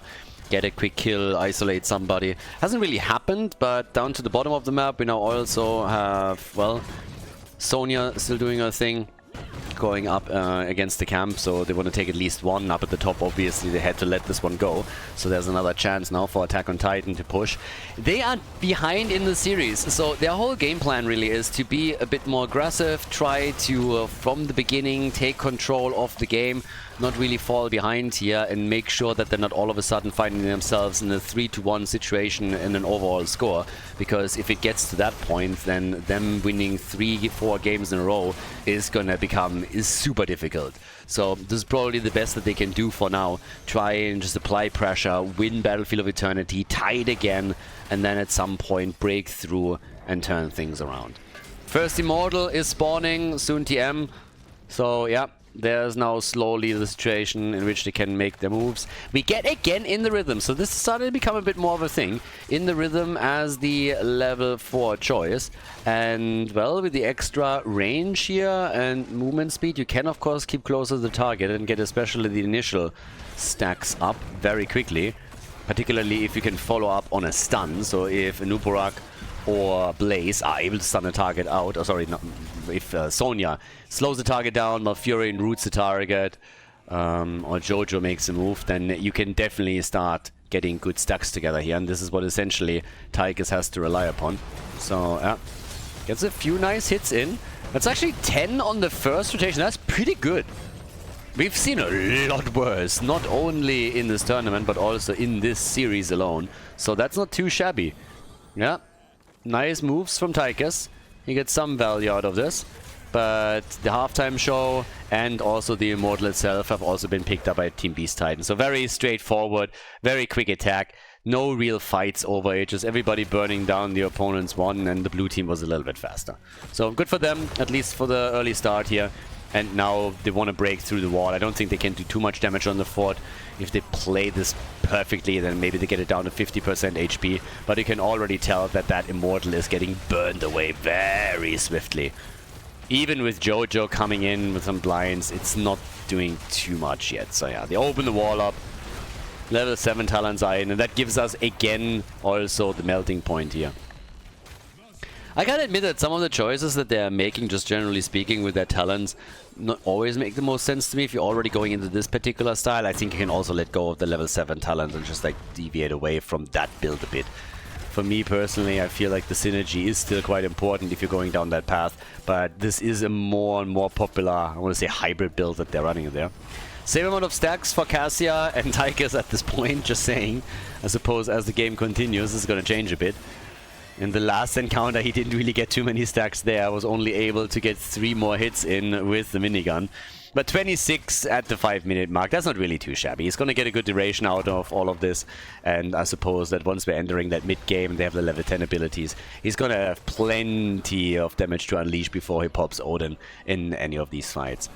Now, there is still a numbers advantage at the bottom of the map for the blue team, which also means, of course, that they are outnumbered at the top, where the camp has now been taken, and Attack on Titan is making another move for the fort. And this is looking pretty good, particularly with Sylvanas. So taking this fort down is definitely in the realm of possibilities. So they're getting closer and closer to dropping it. And this is the team that didn't have an Immortal. Just saying. Talking Immortals, next one is coming up. Oh, good save. Nice save on Genji. And a few more hits also from Tychus, but that fort is gone. So this continuous pressure play from Attack on Titan is yielding dividends. Coming in and they're taking down the opponent's team pretty reliably, honestly. So, and also Cassia is stacking well. 34 stacks right now. It's not too bad. At the 8-minute mark, you want to be at roughly 40. That's like a pretty decent amount to aim for, and she is absolutely on track on that. So yeah, they're getting more damage out of this, and they've also do a lot of damage to the blue team's Immortal. So things are actually looking up for Attack on Titan. If this flow isn't broken at some point by the blue team, then we might as well look at another tie in this series. So yeah, level 9 is ready for Attack on Titan. More damage to be done here already. 38 stacks now for Cassia. Halftime show victory. An easy victory for Attack on Titan. And now they're trying to burn it down here. So it's another race, but this time I suppose the blue team is going to lose it. So you can only limit the damage a little bit. That's all that you can do. And it's 2,700 hit points on the shield for the Immortal. So yeah, they got it low, but not able to do a lot more than that. I mean, right now, level 10... for Attack on Titan is next up here. And if they push with Immortal in level 10 before the blue team gets theirs, that could become a bit too dangerous. Especially if they can also take a hero down. If they get Tychus, for example. Alright, he gets saved by Malfurion. But yeah, he's now super low, so in defense he needs to be a lot more careful. They're getting level 10, he could pop Odin, might have... Drill? We're getting Drill, baby. What the hell? They're going for Drill. Drill, Leap, and Falling Sword. What? Alright. Okay. Are they just gonna drill for the Immortal, or what's the game plan? Drill with... I mean, especially when they're taking Drill, I would have taken another level 7 talent. And now I'm very curious what the level 13 talent is going to be. So, yeah. Leap and Falling Sword. They lose another fort here. We haven't seen a single kill in this game, by the way. We're currently at the 8-minute mark and nobody has died. Nobody. Color me intrigued on what the game plan here is. But Yeah, normally I would say like this is a misclick, but I have seen drill used before in Korean games. Now either these guys are misclicking a lot, or that is intentional. And yeah. Okay. Okay. I mean, I'm all here for it. Come on. I learned one thing from StarCraft, and that is real man, drill deep. So drill deep, my friend. Show me what you got. 50 stacks for Cassia in the meantime. And now there's another Immortal. So basically at this point, you gotta step it up. You lost 2 Immortals in a row, 2 of your forts are gone. Now you have another opportunity, and you need to do something. And I guess they're forcing Leap. Yep.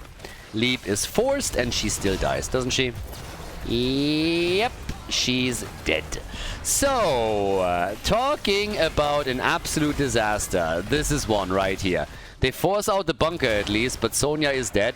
17 seconds, so you can already abandon the halftime show. That's not going to do anything for you any longer. Halftime show is gone, and that means that you have to throw everything at your opponent after that in the team fight. They're already trying to delay it and play around the Immortal Sun, I suppose, but they gotta be really careful here. Alright, go for Lucio a little bit. Nice, off the root. Tranquility is out. Sonya is back, by the way. Could come in with a leap, but there's also the cocoon already used. Oh, that's a target-rich environment for Sonya. A lot of choke points where she could go for leap. Right here, for example. Are we gonna see anything? No. Not gonna go for anything here. Drill hasn't been used yet either, so he doesn't set up on the Immortal yet. Maybe now? Yeah, force the first one. There's the drill. Value drill. Bzzz. Real drill goes. Brrr. And over on the right side, as the drill is going for the Immortal, I mean, very slowly. That's pretty much negative damage. If it does less damage, it starts healing the Immortal. But yeah, so they're trying to drill it up as they're going for defense of their own, and I don't see it. I just don't see it. So yeah, is that drill still there? Nah, it's not there. Drill ran out of stamina. Okay, so at the top they also lost the wall. Level 13 talents for Attack on Titan. And I am not sure what the game plan is for Team Beast Titan. But I think we can safely assume that whatever the plan currently is not really working. So 25,000 damage for Tigers. I mean, clear drill value. And yeah, now the question is, how do you defend your bottom keep? Good luck with that. It's so early in the game that you might still be able to pull it off somehow. But yeah, not so sure. So off we go. Single kill. 1 kill in this game, by the way. Sonya is the only one that has been killed. And I actually think we have a couple of newer people in those games and in those videos. So look at the portrait of Sonya. Now think about Eminem and think about an orange wig. There you go. You can thank me later. You can now not unsee this anymore. Nexus Eminem is in. Mom spaghetti, baby. Let's go! Where's my leap? There's the jump, and well, Johanna is dead. So she's down, drill value negative, and the keep's gone. I mean, if the game plan was to lose the game in record time, then I think they're absolutely on track. They're really on point here. But if you were trying to pull ahead with a 3-1, then things are looking a little bit different. So, yeah. 2 kills to 0. No keep left. All of the forts still standing for Attack on Titan. Suffice it to say, the team in red has a bit of a lead here. Just a tiny bit. Yeah. I mean, if Beast Titan can somehow still turn it, then kudos. But I'm currently asking myself how. And yeah. I come up blank. Maybe fight now before level 16 is ready for Attack on Titan. But it's going to be difficult one way or another.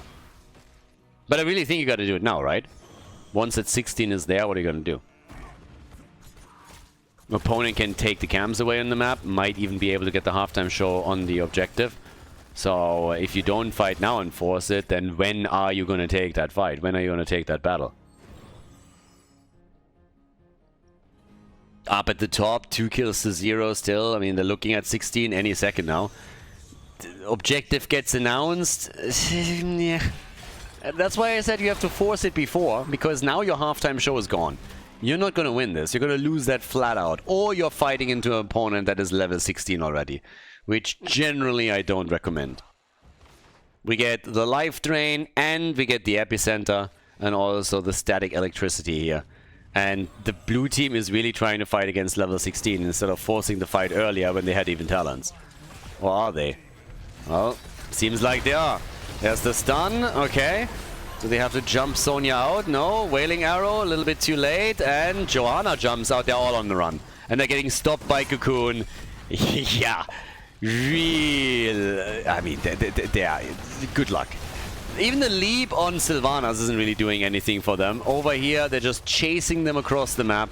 They're just trying to somehow stay alive and dash away here. And with Lucio, they're chasing them down very heavily. Jojo is now going to fall, so that is the first kill. Probably not going to be the last in this situation. At the top, we even have the wall destroyed. There's another camp coming in, and now they can just go for the Immortal. I gotta say, Team Attack on Titan is just absolutely murdering them. They're totally taking them apart here.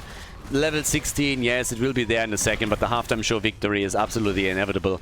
And unless there's a miracle that happens now, this is also going to be true for the Immortal, and then the last keep is going to be lost. The wall is already gone, so if they get a decent shield on the Immortal right now, then there's no denying that this keep will be gone.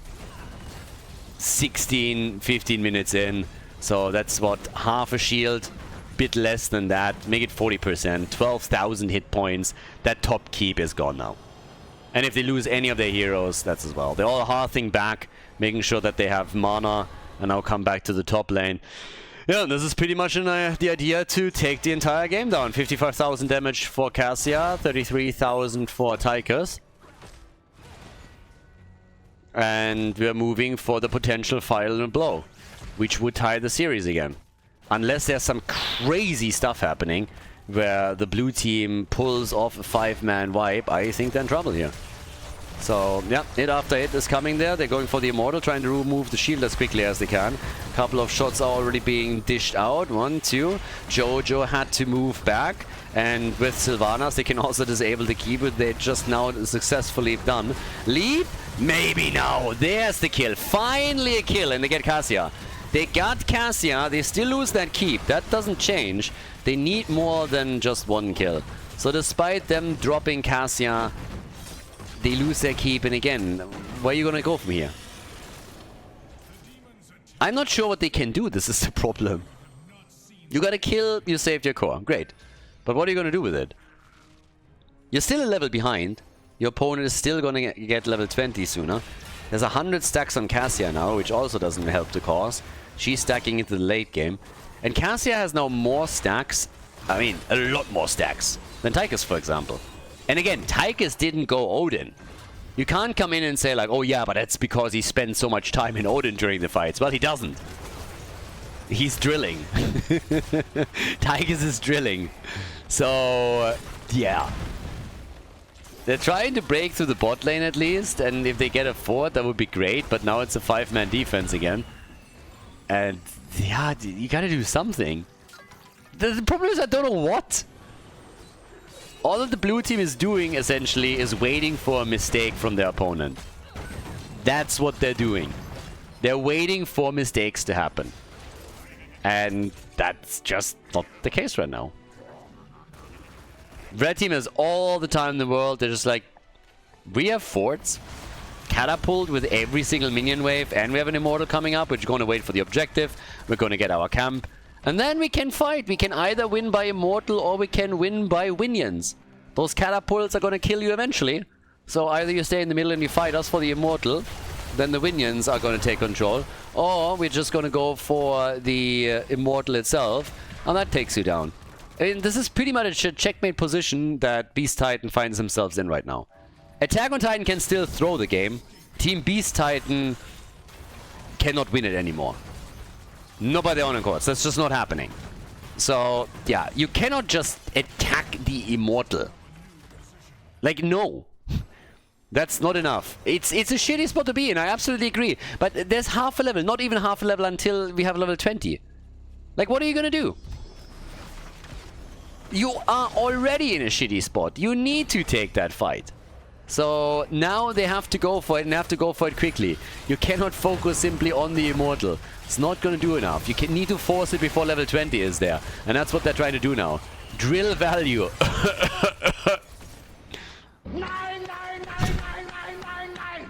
Exactly.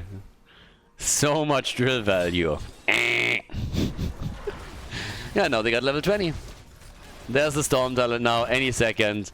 And yeah, they go for Genji, and he's gone.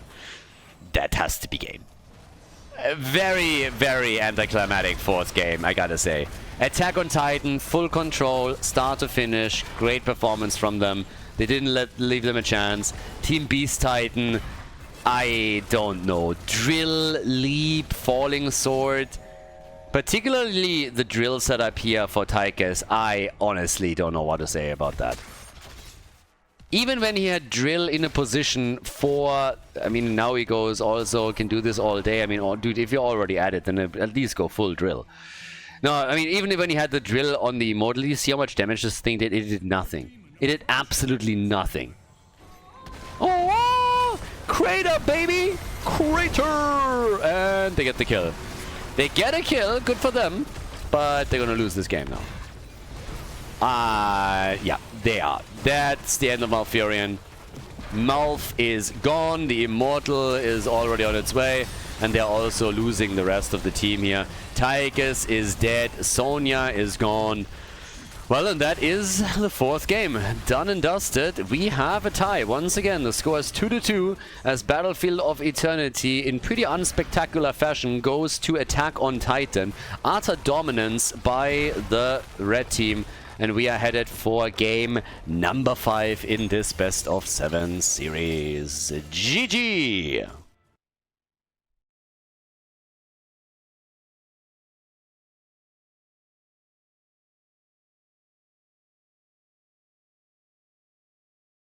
Game number 5. So, what did we learn? What did we learn? We learned 2 things from this series so far. Don't pick Artanis. Don't pick Drill. No, all jokes aside. So Infernal Shrine's coming in here now as game number 5. We have Vala banned immediately and also Sylvanas. And yeah, the series is tight again. I like the back and forth. I really do. The back and forth action between the teams is really fun and I enjoy it a lot. But I still have to admit that it's a bit weird to me how Beast Titan played out the 4th game. It just didn't work for them. Now, again, before we're jumping into draft and game, there's also another thing I want to highlight again as we're currently here in the grand final. Guys, I talked about it in the previous games and I want to mention it again. We still have a partnership going on with Holzcan and we have a pretty awesome discount code for that. Highest one that I've ever had with a partnership, so 15% off if you get anything from their shop. And since Christmas is more or less around the corner, at least you should start thinking a little bit about presents for friends, family, and maybe for yourself. I have a link in the description of the video, so if you're interested and you want to check it out, you should definitely do that. They got awesome stuff. I love it. I got myself some sunglasses for them now as well. I have 2 of their watches, and we've had tons of people here, not only on YouTube, but also on the Twitch channel that got things from them, and everybody has been super happy. I really love what they have in their shop. I really, really do. And it's 15% cheaper, so can't really go wrong with any of that. So if you haven't checked them out yet, even just clicking the link already helps the channel a little bit. So there's a link in the description. You can have a look at that, and the discount code is also mentioned. So especially with Christmas already in mind a little bit, you should definitely have a look there.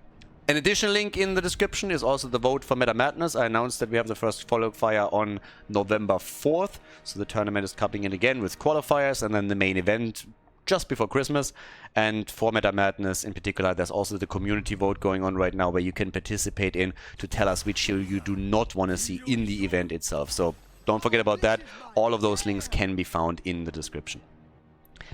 For our 5th game, though, we get Genji Lucio. This is again what I mean. In most of the European games, I mean, okay, there's a couple of differences here. Number 1, Genji wouldn't make it. Sorry, Lucio normally doesn't make it to that point. Normally gets banned. Number 2, when you have Genji, most teams will immediately go like, huh, light bomb. And then go Anduin, or at least consider it. But yeah, slightly different here. I still love Diablo for Capybara. He's really good on that. And of course, in addition to it too, this is a great map for Diablo. lots of walls that you can start on targets into, particularly when you're fighting on the shrine. Hogger again locked in early for Attack on Titan, not only because he's a good pick, but you can already tell that they really like to have Hogger on their side. They had some crazy good games with him already and really working out nicely there. Tychus gets banned, so we have actually moved to a point where they're eliminating Tychus. At least when played by the red team. I don't think that Attack on Titan as a team would object to Tychus being picked again by Team Beast Titan. At least not if they're going for the exact same build, because that's just nothing. That is absolutely nothing. Tychus in the last game had 5,000 less damage than Johanna. I'm not joking. Johanna on Battlefield of Eternity was the top damage dealer for the blue team. She had 5,000 damage more than Tychus. Insane. Now Anduin gets taken on the side of the red team with Garrosh and Hogger and Mephisto. And we have Maiev and about to get the final pick here. We need an offlaner still for Team Beast Titan on Infernal Shrines. And it's Yrel. Diablo Yrel. Always like that combo. Very powerful, very strong, very tough to take down. And we still need a bit more damage when we're talking about the red team, of course. So far, mainly have Mephisto to dish out damage, and they just need a little bit more of oomph there. And yeah, what's that going to be for them? We still have a couple of auto attackers, of course, as well. Could also go for a third melee, of course. There's a couple of options if you're trying to just get some additional damage out, but still shield your backline. Mephisto, and it's Hanzo. Hanzo is a damage dealer for them. Infernal Shrines, everybody. It is our 5th map in the best of 7. Series is tight. Once again, the question, which team takes the lead? Let's go. We'll find out together on Infernal Shrines. Beast Titan against Attack on Titan. Here we go. On the left side, Diablo and Yrel at the front. Genji, Maiev for damage. Also Lucio, of course, to speed things up a bit for them. We get Hanzo and Hogger for the red team. And we got Garrosh, Anduin, Mephisto to round out the draft, with Mephisto immediately going for the Skull Missile build over here. So, yeah. Setting things up slowly with, again, the Soul Shield for Diablo. I am really intrigued to see what's going to happen, particularly from the blue team's perspective now, because the last game really disappointed me a little bit. It honestly, they struggled. They had some real problems getting their act together there, and I can just assume that the game just, yeah, ran out of their control very early. The draft didn't really work out. Maybe some of these talents were really misclicks. And then, of course, it's just one of those games where you have to be okay, shrugging it off, saying like, yeah, whatever, hasn't worked out for us, screw it, let's go, next game, we got it, focus everybody, and let's get stuff done. On level 1, we have again the Light of Karabor. Always sounds like it's a name straight out of Lord of the Rings, like, I don't know. Always a little bit there, but yeah, either way. Quick rotations between the lanes, nothing insane happening. There was no big battle in the mid lane or anything. Nobody was trying to go for some early tower damage. There's no Sylvanas here. There's no Nuburak that they're trying to dive in with. So everybody is just going through the early game rotations, making sure that they're getting some camps, and now that some minion waves, and now that the camps have spawned, they're going for some of the camps as well, which you can already see right here. So first one is taken. Blue team is hoping for 2, so they are going down to the bottom of the map to take this one quickly, and they're locking it in. So Beast Titan is likely walking away with 2 camps to their name, whereas the other team is gonna get theirs. But yeah, that's pretty much what it is. And at the same time, the flip, nicely done. And Anduin is down. The Crybaby gets eliminated. Anduin is gone, and Team Beast Titan with first blood.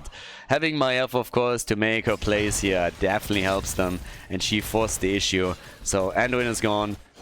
Early setback for Attack on Titan, but nothing too crazy. But it sets the tone a little bit, right? So you come from a game that just didn't work well for you, when nothing ran together, and then on the next map you get first blood quite early, you grab 2 out of the 3 camps, and that gives a little bit of confidence at least. And you're in a position where you're like, alright guys, this is looking a bit better here. So yeah, there we go.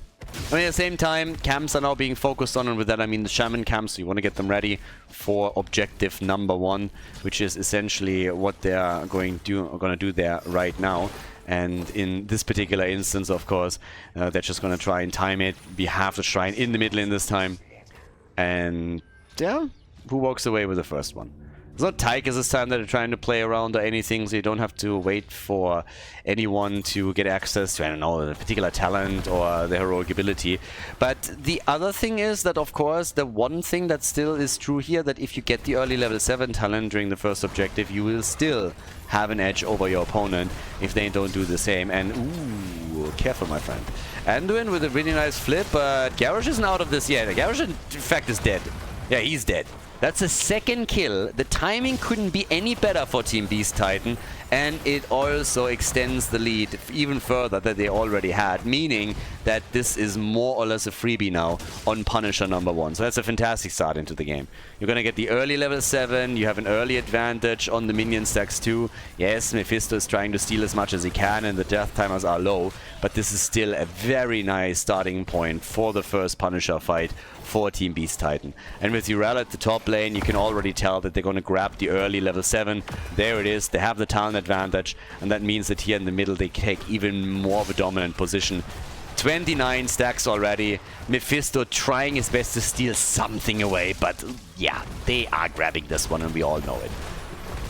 Yeah, so once again, Hogger low and still alive as it happens, but not for long. They want him, and it's Garrosh that saves the day for the Fleabag.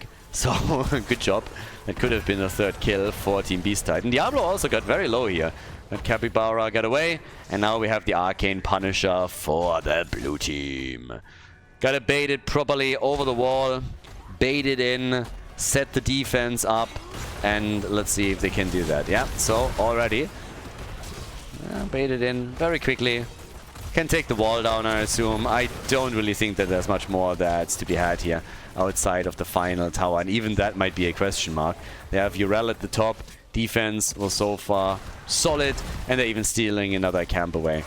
But the attacks still keep coming, and they're trying to fight for this. So Diablo, they're tethering everybody in. They're going for Garrosh again. Anduin using his trade to pull out Garrosh, but that means that Hogger might be in trouble here. Hogger's waiting for some cooldowns at this point. Mephisto went in deep for just another second, but he has to be careful too. They all dropped low, and the camp still gets taken by Team Beast Titan. But once again, we are in a tight series. It's a 2-for-2 now. So, which team is the first one to reach 4 points on the board and crowns themselves the champion of the Healing League of the tournament here? Right now, I honestly don't know. Starting into the best of 7, it felt like Team Beast Titan was just way too coordinated and strong. They did such a fantastic job in the first game in particular to get kills. It felt like everybody was on the same page. Just coming in, murdering the call target. And it was rough for the red team to even get a kill. But then things flipped around, and honestly from map to map it seems that we are looking at completely different dynamics here. Specifically Battlefield of Eternity was a massive disappointment for Team Beast Titan. Level 10 abilities are in, and noteworthy that we get the Sacred Ground. Sacred Ground for Urel. So more zone control when we're talking about objectives, I suppose. We're talking about those shrines, so yeah, not too bad.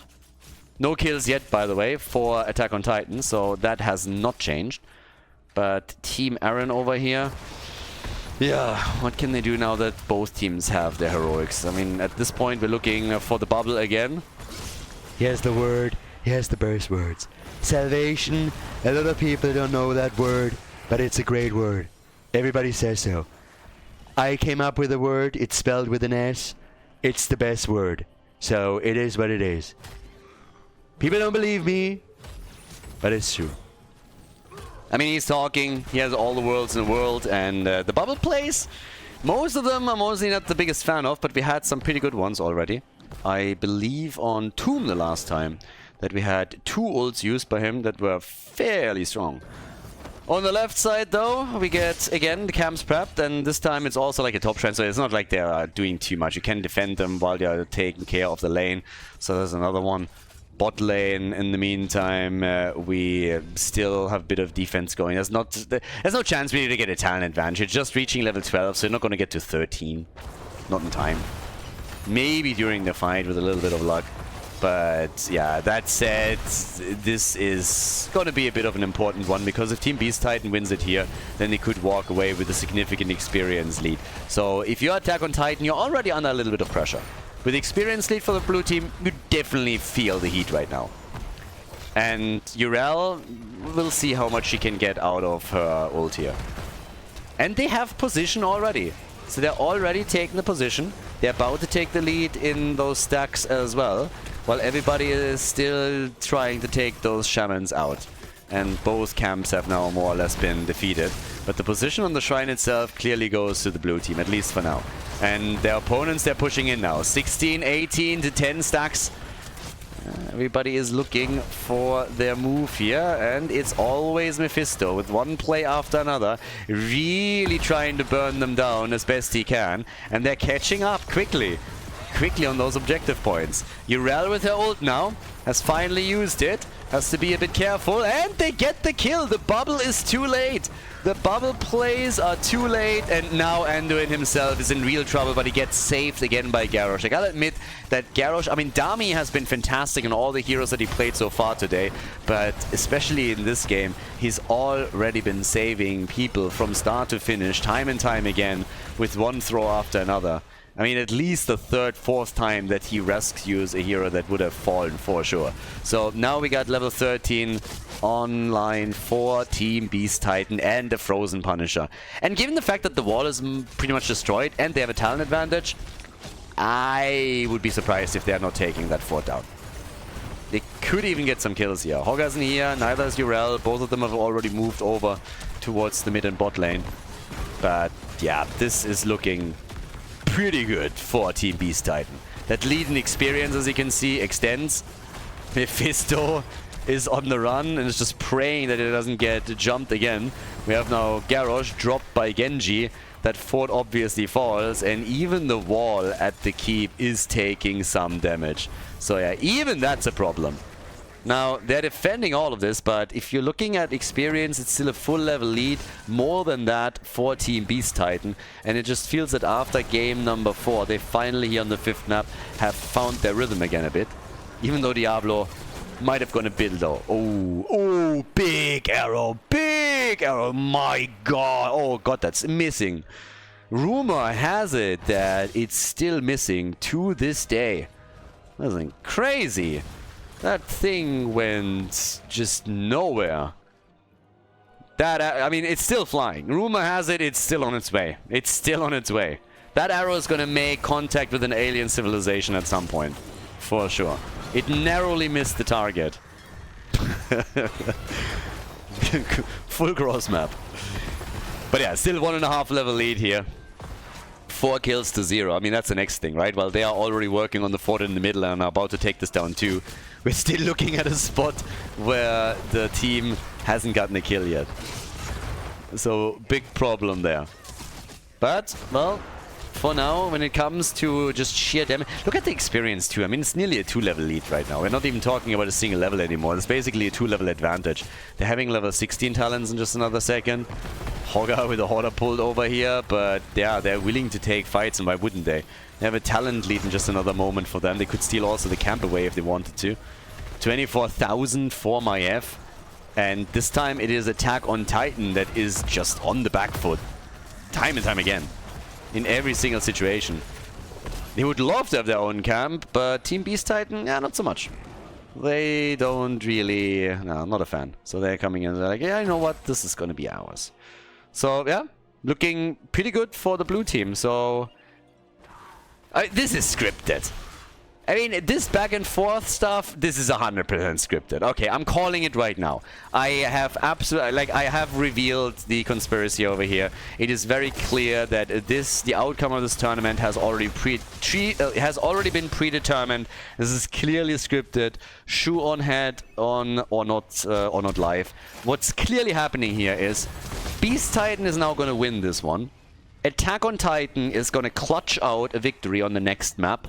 It's going to be a tie again, and then in an epic twist towards the end of the tournament, we're going to have Attack on Titan win 2 in a row, win game number 7, and crown themselves the champion. It is clearly already predetermined. these are all actors. These are all crisis actors. They've all been hired by the FBI to give us some special entertainment here. So it's, yeah, and probably the game is also going to turn the frogs gay or something. But yeah, there we go. Scripted game, clearly, no doubt in my mind. Arrow, yes, this time it hits. Okay, so Arrow is hitting hard, and, well, not hard enough because they didn't have a follow-up on it. Maybe if Hogger was there, they could have made him a play. But it's at least 16 versus 16 talent, so the boys can fight back. And yeah, what do we go? What do we go for now? We got 27,000 for Genji, so our boys taking over on the damage department. But despite the 1.5 level lead for the blue team, they don't have a talent advantage. So now Attack on Titan. This is Attack on Titan's best chance. Right there. This is the best opportunity that you have to bring this game back. So 28 points already in the hands of Team Beast Titan. That's definitely not something that is quite comfortable. But if you want to force a fight, this is probably the one that you should go for. There's also, by the way, still a camp up at the top. Anduin with the bubble. And yeah. Yeah. Didn't really work out that well, did it now? So they have still Diablo. Diablo in their midst. I mean, look how deep they're diving here. Look how deep they're diving for this. Capybara still alive. Hogger is dead. Jeez. They're going through the red team like hot butter through cheese. They seriously do. Urel is at least finally gone, but there is just no doubt who's in the driver's seat here. They make decision after decision. They force the opponent to react, and it is just getting crazy. So, yeah. At the top, wall has also been damaged. Over here, they want the keep. It's still a 4 versus 4. Hogger is back in another 10, but until then, the keep will already be destroyed. So this is just looking way too good for the blue team. I mean, just look at the minimap. All the forts are destroyed, and the keep's gone. There you go. Way too much damage done. Still a 1.5 level lead, more than that even. And how much damage has been done at the top? The entire wall has been taken out. Yeah, previously it was the Punisher that already softened it up a little bit. And now, of course, it was the mercenary camp that then came in up at the top while they had to defend at the bot lane. Level 20 is the next step on the way. And it seems highly likely that Team Beast Titan is going to take the lead now. Then again, on the other hand, I've already had a couple of games where it seemed like they were the ones to claim victory and then the game was turned again. So maybe we shouldn't count Attack on Titan out just yet, but suffice it to say that at least for now, things are not really looking too good. That, on the other hand, that is different. That was a nice arrow and a quick kill against Diablo. So, yeah. That's a kill. Anduin is helping the boys to keep everybody rooted there. They get the hit in with Hanzo, and then they can get the kill. Now, the blue team is still fighting back because Diablo had his souls fully stacked. So he's still fine. And they also know that they have a push coming at the top lane, so the longer they can keep the red team busy down at the bottom of the map, the more this top lane push is gonna do. And you can see it right here. So the more they keep them busy down at the bottom of the map, the more this is gonna do, and this is gonna drop the keep probably down to roughly 50%. But here, once again, that arrow. So, yeah, already a problem. Hanzo comes in. Also, of course, Mephisto dropping his ult and getting nothing out of it. But yeah, that's what initially started to give them at least some momentum here. 50% of the keep HP is now gone, and with level 20 in their hands, they are now making another move for the camp, steal it away while they can. It's an entire level until Attack on Titan can catch up in talents. And Lucio hasn't made a move yet. Obviously, with X-Strike on level 10, we see Genji go for cooldown reduction, but they want that topside keep as long as they have Storm talents, and you can't really blame them. They have a camp too. Tether is there. They're already attempting to put Mephisto in a bit of a bad spot, but it is again Garrosh, who doesn't really like that too much. So, now with that, they are defending that top keep. There's only one camp up. Again, it's a top lane shrine that pops up next. But they can also go for this one in the meantime. Yeah, and Hogger is, of course, gathering experience at the bottom of the map for them. Very slowly, trying to make sure that he doesn't move out too far. They, of course, have no vision, so they need to be extremely careful so that nobody is getting ganked up upon, particularly Hogger, since he's alone at the bot lane. Camp is now taken. There's level 20 for both teams now. That gives us Mimic. So Mimic is in, Titanic Might has been chosen. Bullseye for Hanzo. And Sensor plus no control. And that leads to the mix and fire here for Lucio. So he's been waiting to see what choices are made on the other side, and then he slipped it over here. 5 kills to 2. And now it's 20 versus 20. I mean, again, it's even in talent. So these are the moments that the red team is essentially fighting for. They know they're heavily behind in structures, but now that they have a fighting chance in any team battle that they're encountering, they can still make a play. There's no global for Team Beast Titan. So if they all of a sudden start winning their team fights, they still have a chance to bring this back. It's going to take a while, but it's not impossible. Arrow is out, but they're retreating. All of this is already insanely defensive, what they're trying to do here. So once again, the attacks are coming. They're trying to go for Garrosh maybe. Careful. The bubble is out. Anduin again with the dome. And they use Urel's ult here to also zone them even further. Already giving out the position though. 15 to 2 points in favor of the blue team when we're talking about the objective itself. And the red team is trying to re-engage into it. Vault of the Warden for Maiev. And it's not over yet, but that is a huge advantage. Having the fountain here is so big. And let's not forget that we now have also Winions on the core. That's another problem. I really love how the blue team always ties these things together. This, of course, set up early, but we saw it also when the fight centered around the shrine at the bottom of the map, as they had a top lane push prepared that eventually damaged the opponent's keep. So now the core is taking damage, and it's already at 90%. Now these two are going to be taken out, but still all of this adds up, and it's essentially more than 20% of the core removed. That's huge. 20% just gone for free. Didn't even have to do anything for it. 15 to 18 stacks. Attack on Titan is still fighting for this objective. Diablo at 83 soul stacks, so he's not quite there. He's not quite there when it comes to him trying to stack this up properly. And oh, Arrow is there. Short distance though. Gets a quick stun out. Bullseye as a follow-up. Dibble's a bit low, but they're going in. And they get the double kill. 2 are down. They look for the triple. Ah, but Diablo. And he's dead. Diablo is dead. Garrosh with a save. Can they still get some kills? It's a triple, baby!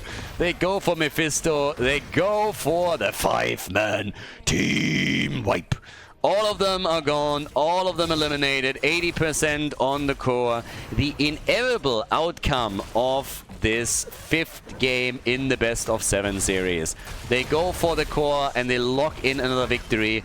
Infernal Shrines goes to Team Beast Titan as they once again take the lead for the 3rd time now in this best of 7 series. GG, well played.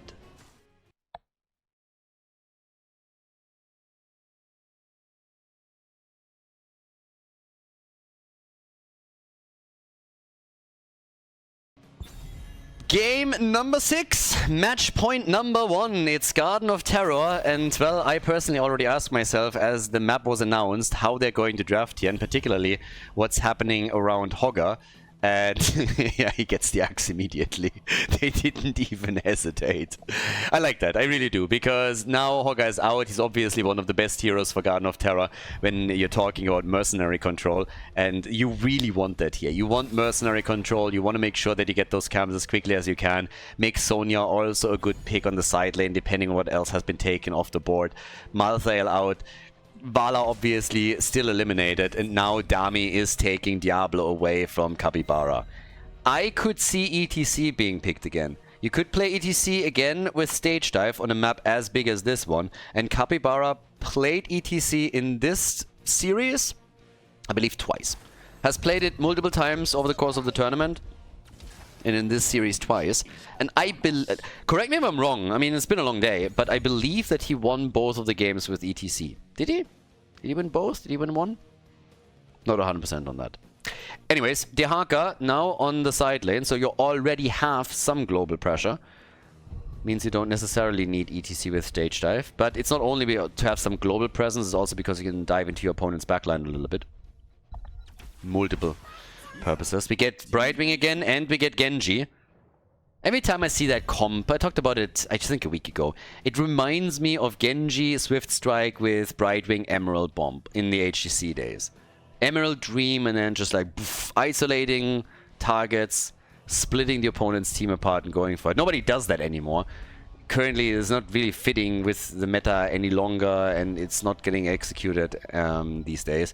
But it was kind of fun while it lasted, so yeah. Now we get Chromie as our final ban from the blue team, and that leaves us with one more. I'm actually really curious what they're taking away here. If they're targeting one of the players and take a preference pick away, or if they're just thinking, hey, what could be a problem for us in this one? I would also... Capybara's Chen in game number 1, you remember that? Oh, that was sexy. That was really nice. I would not mind something like that again, but I doubt that it's happening here. So they go for a Leoric ban. They expect 3 frontliners. Okay. Kinda be intrigued. On a support side, you could still play Lucio. Lucio is up on such a big map that can be an incredible asset. Rhaegar is something that you would normally consider in Europe because he also helps you with the wave clear and with the camp clear. But he hasn't really played a huge role here. And they go to Randa? What? Okay. That's a head shaker for me. Why are they going for Tyrande? What is the last pick gonna be? Muradin Tyrande? Old school? Stitches? I'm a little bit weirded out here. I feel like they've done a great job in the last game with a stand-up draft, and now they do this. We get Blaze and we get Hanzo. Do they come in with ETC, as I said earlier? Muradin? They need a pre-stun. But even with ETC or Muradin, I would really have preferred a different... it's a gamble. It really is. So, what are you going to do with this? Again, ETC... Muradin, 2 heroes that you oftentimes in the past saw with Tyrande. He played both already.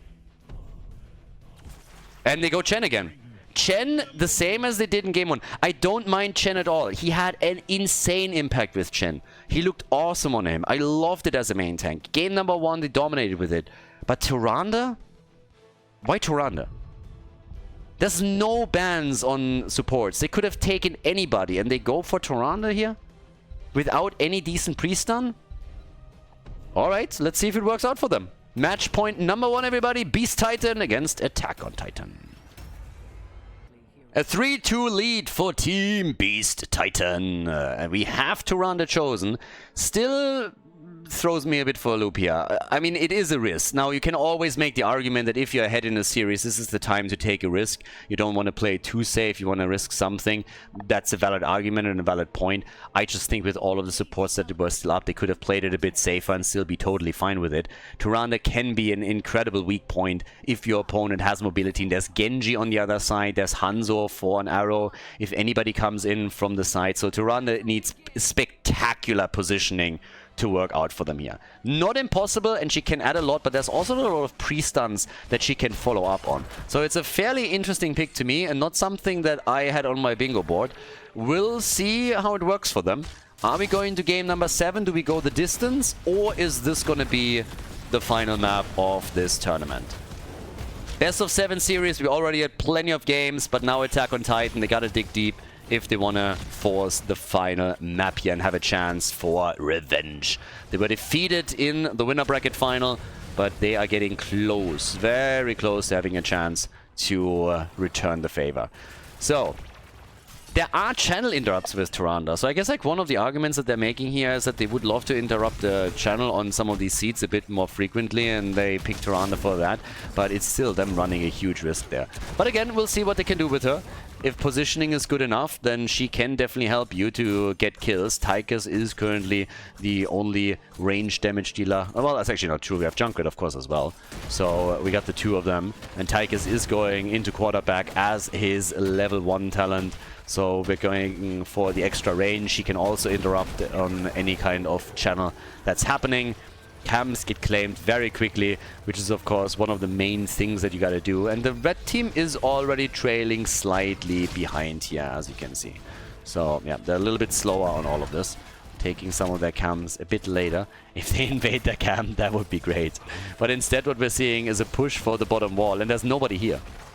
There's nobody here. Attack on Titan is too late. They're still busy at their camp at the top. So they're losing the entire wall for free. It's the destruction of an entire wall that did cost the blue team nothing. Absolutely nothing. So, good for them. Dehaka is defending the top lane solo at this point. But getting these structures destroyed is already a big win for the blue team. And now they're getting another cam just as the seed pops up down at the bottom of the map. This will allow Dehaka to push the top lane further and maybe even destroy the top side wall too. So, yeah, not bad. Structurally speaking, good start for them. Capybara, main tank Chen. I highlighted it earlier. We've seen it in game number 1, and I absolutely loved the way that he played it. He controlled the battlefield. He shut down any engage, created space for his team continuously, and was multiple times also able to isolate targets and make plays with them. So, can he do it again? It's going to be the question here. There's a few more stuns against him, which makes it more dangerous. Also, Brightwing, of course, has CC that she can contribute. They are going for the seed, but the interrupts are already happening. Doesn't mean that it's necessarily a very successful poke that we see from Attack on Titan, because Genji, for example, is already low and is losing quite a few points. B-steps, yes baby, let's go! A little bit of banter, we've been missing that. And as expected, at the top, this push is still continuing. So one tower is already down, and Brightwing is not going to be able to completely obliterate this. Everybody's coming down to the bottom of the map, and Tychus is dead. Tychus is gone. Siege Giants are still at the top, but with Dehaka also moving down, they're losing that control over the top. I think if Tychus would have died a second earlier, Dehaka would have revisited that strategy or that decision. But now they have 2 kills. Yeah, level 7 early in their hands. Attack on Titan getting the kills in. So far, so good for them. I like it. So, with that... what are we going for? We have 0-2, and there's the first seed right there. Also, I thought. And I thought wrong. The interrupt was still in time, and they are still fighting for it. So everybody's back on the map. Still, half a level lead for Attack on Titan. So the red team has now that lead. And another Diablo engage. And oh my god, Junkrat super low, but they kill Diablo. Now they're dragging even Blaze into the tower range, and they are able to turn the fight on Hanzo and drop him. So 2 kills to 2. Brightwing nearly falling down at the bottom of the map, and now that we have even Blaze moving in, yeah, seems like he's gonna go for another grenade. He's not able to kill anybody, but he forces both of them back. They took the seat, and now they can go for additional camps. So map control for Team Beast Titan. Yep. So far, so good. 8-8 on the level count, 2 kills to 2, and the first seed in the hands of the blue team. But again, off to the typical start that we have between these two teams now the entire time. Back and forth, fight after fight. I still like the position of the blue team a little bit more. Oh yeah, particularly now, Hanzo is dead too. And that costs them another wall. So the way that they're rotating onto these lanes is now looking a lot crisper. Reminds me honestly a lot of the performance and the dominance that we experienced from them in game number 1. And yeah, it's 2 walls destroyed. First seed taken. Opening up the map more or less, and this should help them as they continue to try and drop the first fort here. Maybe even another seed for them if they're getting in position for this. So at this point, right now we get another camp taken on at the bottom of the map. Tyrande with the moonlit arrows after the everlasting light, and on level 1 she went straight into Ranger with level 10 abilities, more or less allowing them to go for this a bit early. There is, thank God, Odin and not Drill. Oof. First crisis averted. And we also, in addition to that, get, of course, the Wandering Keg and the Reptile. Tyrande hasn't made a choice yet. And Odin gets instantly popped. Yeah, they still pick all the talents up. Tyrande going for Starfall here. Not going... Oh, okay, Arrow is out. Arrow is in, and they're starting to fully engage. The jet propulsion is missing. Brightwing is a little bit low, and as Genji is moving in, he also needs to be super careful, and he's not careful enough. Genji needed healing, and he didn't get any. So that is another kill against the Shimada, and they are going to drop Diablo now too. Or are they? Damn, the self-heal is crazy. but Dibbles finally falls. Dibbles is gone. Everybody is low on the blue team. I gotta give them that, but they still have the fountain cooldown up. And while they are recharging hit points and mana, Blaze dies as well. 6 kills to 2. Very solid lead, while the lanes are being pressured not only here at the bot lane but also up at the top. And of course the next seed is claimed, and it is Team Beast Titan that will have 2 seeds to 0. They're trying for Hanzo, and even with the Brightwing heal, this could still be a kill. They haven't taken the seed yet, by the way. Dehaka isn't here. He gets value at the bottom of the map as he pushed for the fort, and the top fort is also losing hit points. So the longer this lasts, they might not get the seed if this continues, but they're gonna get 2 forts if they're not getting stopped. So yeah, Diablo still driving in. Is there another lick ready? Arrow into the back. This fight never ends. This fight just doesn't end, and now it's Shadow's in trouble. And it's Diablo that gets owled. Diablo gets owled and dies. Damn. Here's the Haka again. They're still fighting for it. And up at the top, yep, it is the end of fort number 1. The fort at the bottom of the map, by the way, is also incredibly low. This can be picked off anytime they want. And now they're going for Hanzo again, and they get another kill. 8 kills to 2. Level ahead. Tigers is dead. Fat Illidan is jumping in with both feet right now and is getting another kill. The fruit fly is dead. Goodbye, Trashwing. All right. Level 13 in just another moment, and apparently the red team hasn't had enough yet. They're sitting there and they're like, all right, boys, let's go. Next round. Level 13 is ready, and that gives us the harsh moonlight. So, things are looking absolutely stellar for the blue team, unless they're starting to lose heroes now, but now they have a 2-level advantage. They have a talent lead. But I think they're losing to Randa. Well, she doesn't have a whole lot of mobility. She's actually still alive, which is insane. But finally she gets taken out. Did a lot more than she should. Good dodge on the arrow too. But the seed is still taken by Attack on Titan. So I gotta give them some kudos for persevering here and taking the seed. That's awesome.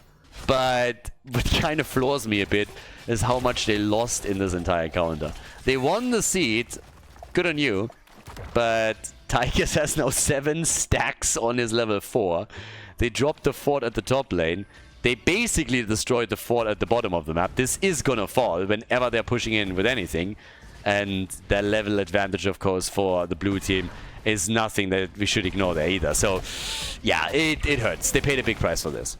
They paid a very, very, very big price. And the next seed is now down at the bottom of the map. So, still a chance to take the lead on it. The kill count, though, oof. This is a tough one to swallow. This is really an issue. So up at the top, another Siege Giant camp is about to be taken. Yep, Siege Giants are in, and that is going to push the top lane. Fort is already gone, so the chance that this makes it all the way to the keep and really damage it or take the wall down, rather slim. Not impossible, but I don't really see it right now. Brightwing, it depends a little bit on how long Brightwing can stay topside, because there's still that one catapult, so it depends on if you are taking that or not. But yeah, the ult is already out from Tyrande. Try to take those Siege Giants down and zone them away, while at the same time they're claiming their own camp, and this one would potentially go for the bottom fort and take it apart if everybody is focusing on the objective instead. Which I think is what we can assume. There's also the fact that level 16 is close, so Dehaka at the top lane would be really nice now if he could get some experience there. But they have him in the middle. He gets some assist as everybody is rotating over. So they're really trying to get that level 16 for themselves now. And of course that seed. Which means that the bottom fort is now indeed going to fall to this push. They also give up the seed, so 2 seeds for the blue team. They don't want to fight into level 16, and I don't really blame them, but the blue team has other plans. They're coming in and trying to force them to fight. That arrow, short distance as it might be, only stopping them for half a second, but that is definitely enough to help them escape. Problem is that they're still pushing in. They have that camp and the aura at the bottom, and they use also Odin in order to push down that gate. Can you take the keep down? Nah, not really. But you can take those towers down, you can take the gate down, and therefore enhance any future push that you might try to set up on this lane. And since you have level 16 talents over your opponent, there's not really a whole lot that you're losing as long as you have Odin. Odin's over, they move back. More than enough damage done. And look at the position for that seed at the top. Oh, juicy. Absolutely beautiful. And they're kicking. Oh, Hanzo. Yeah, goodbye, my friend. You are not making it. This is not happening. Gets naded to the face. Hanzo is gone. Seat at the top is now up for grabs. And it is bad news for Attack on Titan. Yeah, they gotta step it up a little bit if they want to have a chance to force game number 7. This is looking insanely difficult for them to turn around. They're having problems here for sure, particularly if this seed is now captured. This means essentially that we're going to get the first set of Garden Terrors. And those bad boys are going to hurt. Tyrande getting killed though on the right side, getting caught again here. Told you, she is my personal weak point on this. With Genji and everyone else that they're running here, she's my personal weak point on the team because she is on the squishy side and she has problems with mobility. So if Genji, Diablo, Hanzo, anybody is getting close to her, she is going to have a tough time. Positioning, as I said, is going to be everything for her. It's absolutely everything. But yeah, so Garden Terrors are out. They're already starting to go for some keck plays. And Genji... Alright, he gets out. Genji gets out, but if they still got to push here a little bit. Or there's not going to be any real damage done. Top lane, yeah, I guess that wall is going to get destroyed. The bottom keep is going to suffer a little bit. But they do not have their healer anymore. Without the healer, what are they going to do? So this one, not too much damage done. Down at the bottom of the map. Meh. No. This didn't do a lot. Those Garden Terrors, nah. With Tyrande gone, they didn't do a whole lot of damage. So, yeah. Kinda unfortunate. Not really something where they could make a lot of headway. Great for Attack on Titan, though. That's 3 seeds that have now been counterplayed. Level behind. 17 against 18. And in addition to that, what we're getting is defense topside with the camps. Now, there's still a lot of map control for the blue team because they push these lanes out with the Garden Terrors. They also have a lot of camps that they can run here. But there's still a 1-level lead and an eventual level 20 advantage for Team Beast Titan would of course also help them to solidify their position even further. We could also look at a game where Tychus completes this level 4 quest. Again, you're not taking that talent to complete the quest. You're taking that talent for the passive.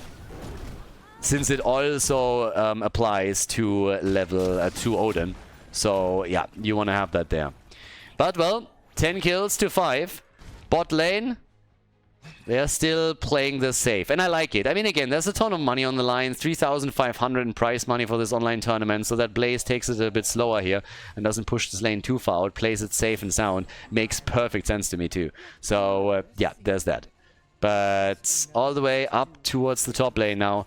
We're still having Siege. Brightwing has been just pinned down on this lane, hasn't she? Siege Giant camps, other camps too. Yeah, it's just a bit bonkers. Okay, so for now we have more camps taken. And again, blue team is looking at this and are saying like, you know what? We got time. No rush. We're the first to hit level 20. First ones to get level 20. And then we can play with the Storm Talon advantage. And I honestly doubt that Attack on Titan is even risking to go for that seed, because why would they? They got nothing to win here, nothing to gain. And also, nothing really to lose, because what's going to happen if your opponent takes a seed? Nothing. It's the first one out of 3. You have time, and you need to soak 1.5 levels, so take your time. Now, Tyrande, she goes into the Celestial Wrath right now. And we have the big red button. And this is something where I personally would expect Team Beast Titan to siege up on one of the keeps again. Come in with your big red button and siege up on it. Because what else are you going to do? I mean, seriously. You can steal some camps and you're already doing it. But if you have that talent, go for it. Alright. There's the keck play. And Hanzo is dead. Get kecked. They went for the untapped potential here. And they kecked him hard. And now, with the 1 level disadvantage... Oh, the drag! Nice! Forcing the bunker. Forcing the bunker out already. But they're going for keep now. And Blaze gets attacked too. Blaze in real trouble here as they're going for the next keep. As they're going for Diablo. As they're trying to get a kill. And Chen! Chen is dead. So is Diablo. Diablo had his soul stacks. He'll be back. Brightwing won't. Well, she will, but it's going to take a lot more time. And they get the keep as well. They can't siege up on the core, but this is big. Getting the first keep of the game is huge, particularly when you consider that there is currently nothing on the side of Team Beast Titan that was destroyed. Not a single fort has been taken out. All of their forts are still standing. 43,000 for Tychus. And in addition to the damage that he brought in, we have Tyrande with 36,000. So she's really contributing. Chipping in a lot. I mean, she died twice, but she is bringing some numbers in. Also, of course, in part because of her ult that she's been using during these fights, and where she got pretty solid value. There's particularly this one fight where they tried to kill her for a long time, and she was just running circles around them in her own ult. Maybe no damage that really had an impact, but still. 13 to 6 kills. 20 versus 20. And now 2 seeds for Team Beast Titan. They are back to 2 seeds. Meaning the next one would launch the Garden Terrors once again. So, yeah. But right now, what do we have? Another big fight, and Tyrande instantly with the ult. And this one could impact a lot here. Good damage being done continuously, but it is their Haka that falls. Their Haka dies, and they want more. They want to come back. The Panda also with his ult out already. Everybody's a bit low on the red team, but they're getting away. Down here, though, Core gets attacked, and 2 griefing catapults. You are fired, both of you. Driver's license revoked. Useless. Absolutely useless. So, yes, the keep, or actually the core might even take some damage, but no, the bottom keep is taking some damage. So, yeah. This is a big problem now. We're already 18 minutes into the game, so let's not forget about this. The catapults are really starting to hurt. And you will lose hit points on the keep if they can chip in further. And now there's 30% already lost. They're setting up a bit of a trap here. If they interrupt this just a little bit, the Haka will be back. And then he can global in. Brightwing has now dealt with the camp up at the top. So that's the next one. And yeah, well, what do we get here? Ooh, can they take him down before the Haka is back? Just imagine Chen dying. If Chen dies at that moment, a second before the Haka is back in the game, that would be a disaster. Another catapult at the bot lane, by the way. Again, this keep could be in trouble, but they have to fight for the seed. It's the third one for Beast Titans. Garden Terrors would be the inevitable result. They're already trying to go for Genji. Keck plays are in. Arrow, Tychus in a bit of trouble. The stun only hitting their Haka, and the fight continuing here as they're trying to get back at Tychus. He's dead, but so is Genji. Tychus and Genji both gone. The Panda has been eliminated too. All of a sudden, Attack on Titan is coming back. They're really coming back trying to win this game. They won game number 7. They won game 7. But now 2 keeps are gonna get attacked. Top lane, bot lane, both keeps are getting attacked. Both keeps are gonna lose some hit points here. So they can't stay too long on this. Bottom keep, 20 minutes in. Can they take the entire thing? Unlikely. But they are chunking it down, 1 catapult push at a time. And the top lane has now lost some as well. There's still not a single fort eliminated. I think they're going to get the first one now. At least they should be able to. They're stealing the camps away and they're trying to take these forts. The red team is fighting tooth and nail. They're doing the best that they can to somehow stay in this. Stay in the tournament here. Force game number 7. Force the final map. But it is just not working right now. 14 kills to 10. And despite their best efforts and the kills that they're getting, they're not there just yet. But one more seed. And they have Garden Terrors. 21 minutes in. That could change things rapidly. And I said it earlier, and I want to focus your attention once again to the level 4 talent of Tychus. He might complete this. And not just complete it to end the game at the core, but to complete it and actually have an impact in team fights. That's potentially a thing here. We don't get that all that often. So yes, Tychus could play a huge role here. Good move also, taking the Siege Giants at the bottom of the map. But the Haka is already dealing with this as best as he can. But yeah, taking the Siege Giants was actually big, because that makes the bot lane not that much of a problem anymore for Attack on Titan. Chen at the front again. Yeah, needs to be very careful that he doesn't have to use his ult too early. Dehaka is pushing this out, takes the Siege Giants out. The more time he has, the better. If he can take another wave, that would be the dream. Here comes Odin, Tyrande with the interrupt, and Dehaka takes another wave. They want that bottom keep, you can really tell. They're dominating the bot lane right now with Dehaka in these plays, escorting more minion waves and also catapults in, because they want to make sure that they can take the bot lane keep. But for that, Odin has to survive. They can't lose Tychus, and they do. Hanzo took aim, and they dropped him. And now Dehaka is here. They could get the kill. Ah, they don't. It was close. Honestly, when I see Tychus die here, and when he realized it would happen, Dehaka could have maybe even stayed down at the bottom of the map and just gone for the keep instead. But now they have a chance. They can take Diablo down, or not? Yeah, another lick, and Brightwing is too late. Blaze is dead. Brightwing too late, another interrupt, and big damage done also now from Tyrande against Genji. And they are retreating. They're moving back. Oh, giving this one up would hurt so much. It's the third one. Somebody is going to get Garden Terrors now. And down here, this is going to be the end of the keep if this one moves in and nobody disturbs it. Yeah, the keep at the bot lane is gone. Bot lane keep going to be destroyed. No chance. No chance.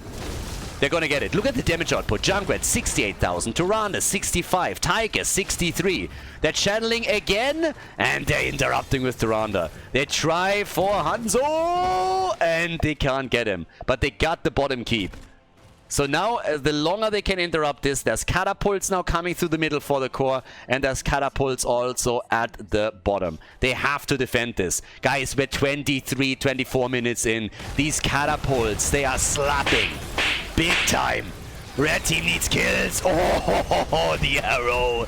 But Diablo dies after Junkrat does. Brightwing is dead too. The core is losing hit points. It's already at 88%. And is the channel happening? It looks like it is. No, Genji interrupts again. Genji is there again and interrupts once more. Now Chen is trying. Blaze is there. The core for now is safe, but Genji gets dropped and Tychus completes the quest.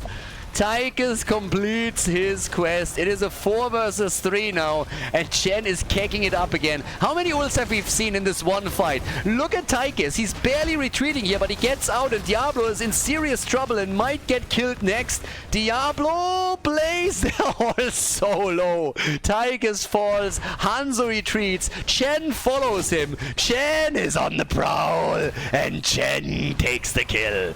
Chen gets the kill. Catapults are rolling up on the core again. 19 kills to 13. What a game. Top keep is dropping lower and lower, and down at the bottom of the map the catapults are now reappearing again. But Brightwing is back up on the map. Comes in, gives the heal. They're still fighting over the seed. They're still fighting over it, but now it's double catapults at the bottom core, and at the top the keep is about to fall. Keep is falling, and the core is losing hit points, and it's losing hit points way too quickly. Genji is the one to take the catapults down. 35%, that's where they're at now. Diablo is dead, and so is the rest of the team. Diablo is down. Genji is the only survivor. Time to 1v5 it, baby. He comes in, 1v4 even. Tychus isn't even here. Easy. He comes in too, but of course, by now, it's a foregone conclusion.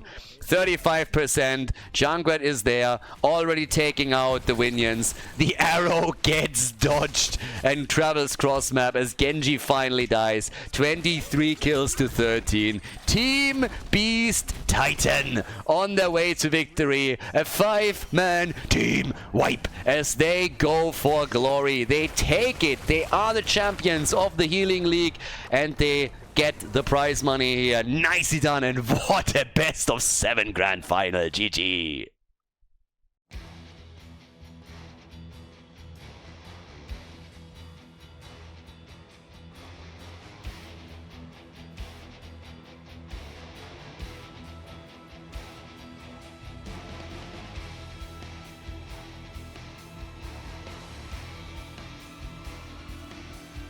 Thank you everybody for watching the video today. I hope that you enjoyed the show and the commentary. And keep in mind that the spoiler protection that is going to run for the rest of the video is made possible by all the support on patreon.com. So guys, if you want to support my work, if you want to help me start new projects and keep the spoiler protection in place, please consider heading over to patreon.com/Khaldor. There's also a link in the YouTube description, and check that out. Thanks in advance, and see you guys next time with more esports coverage here on Khaldor TV. Have a great day.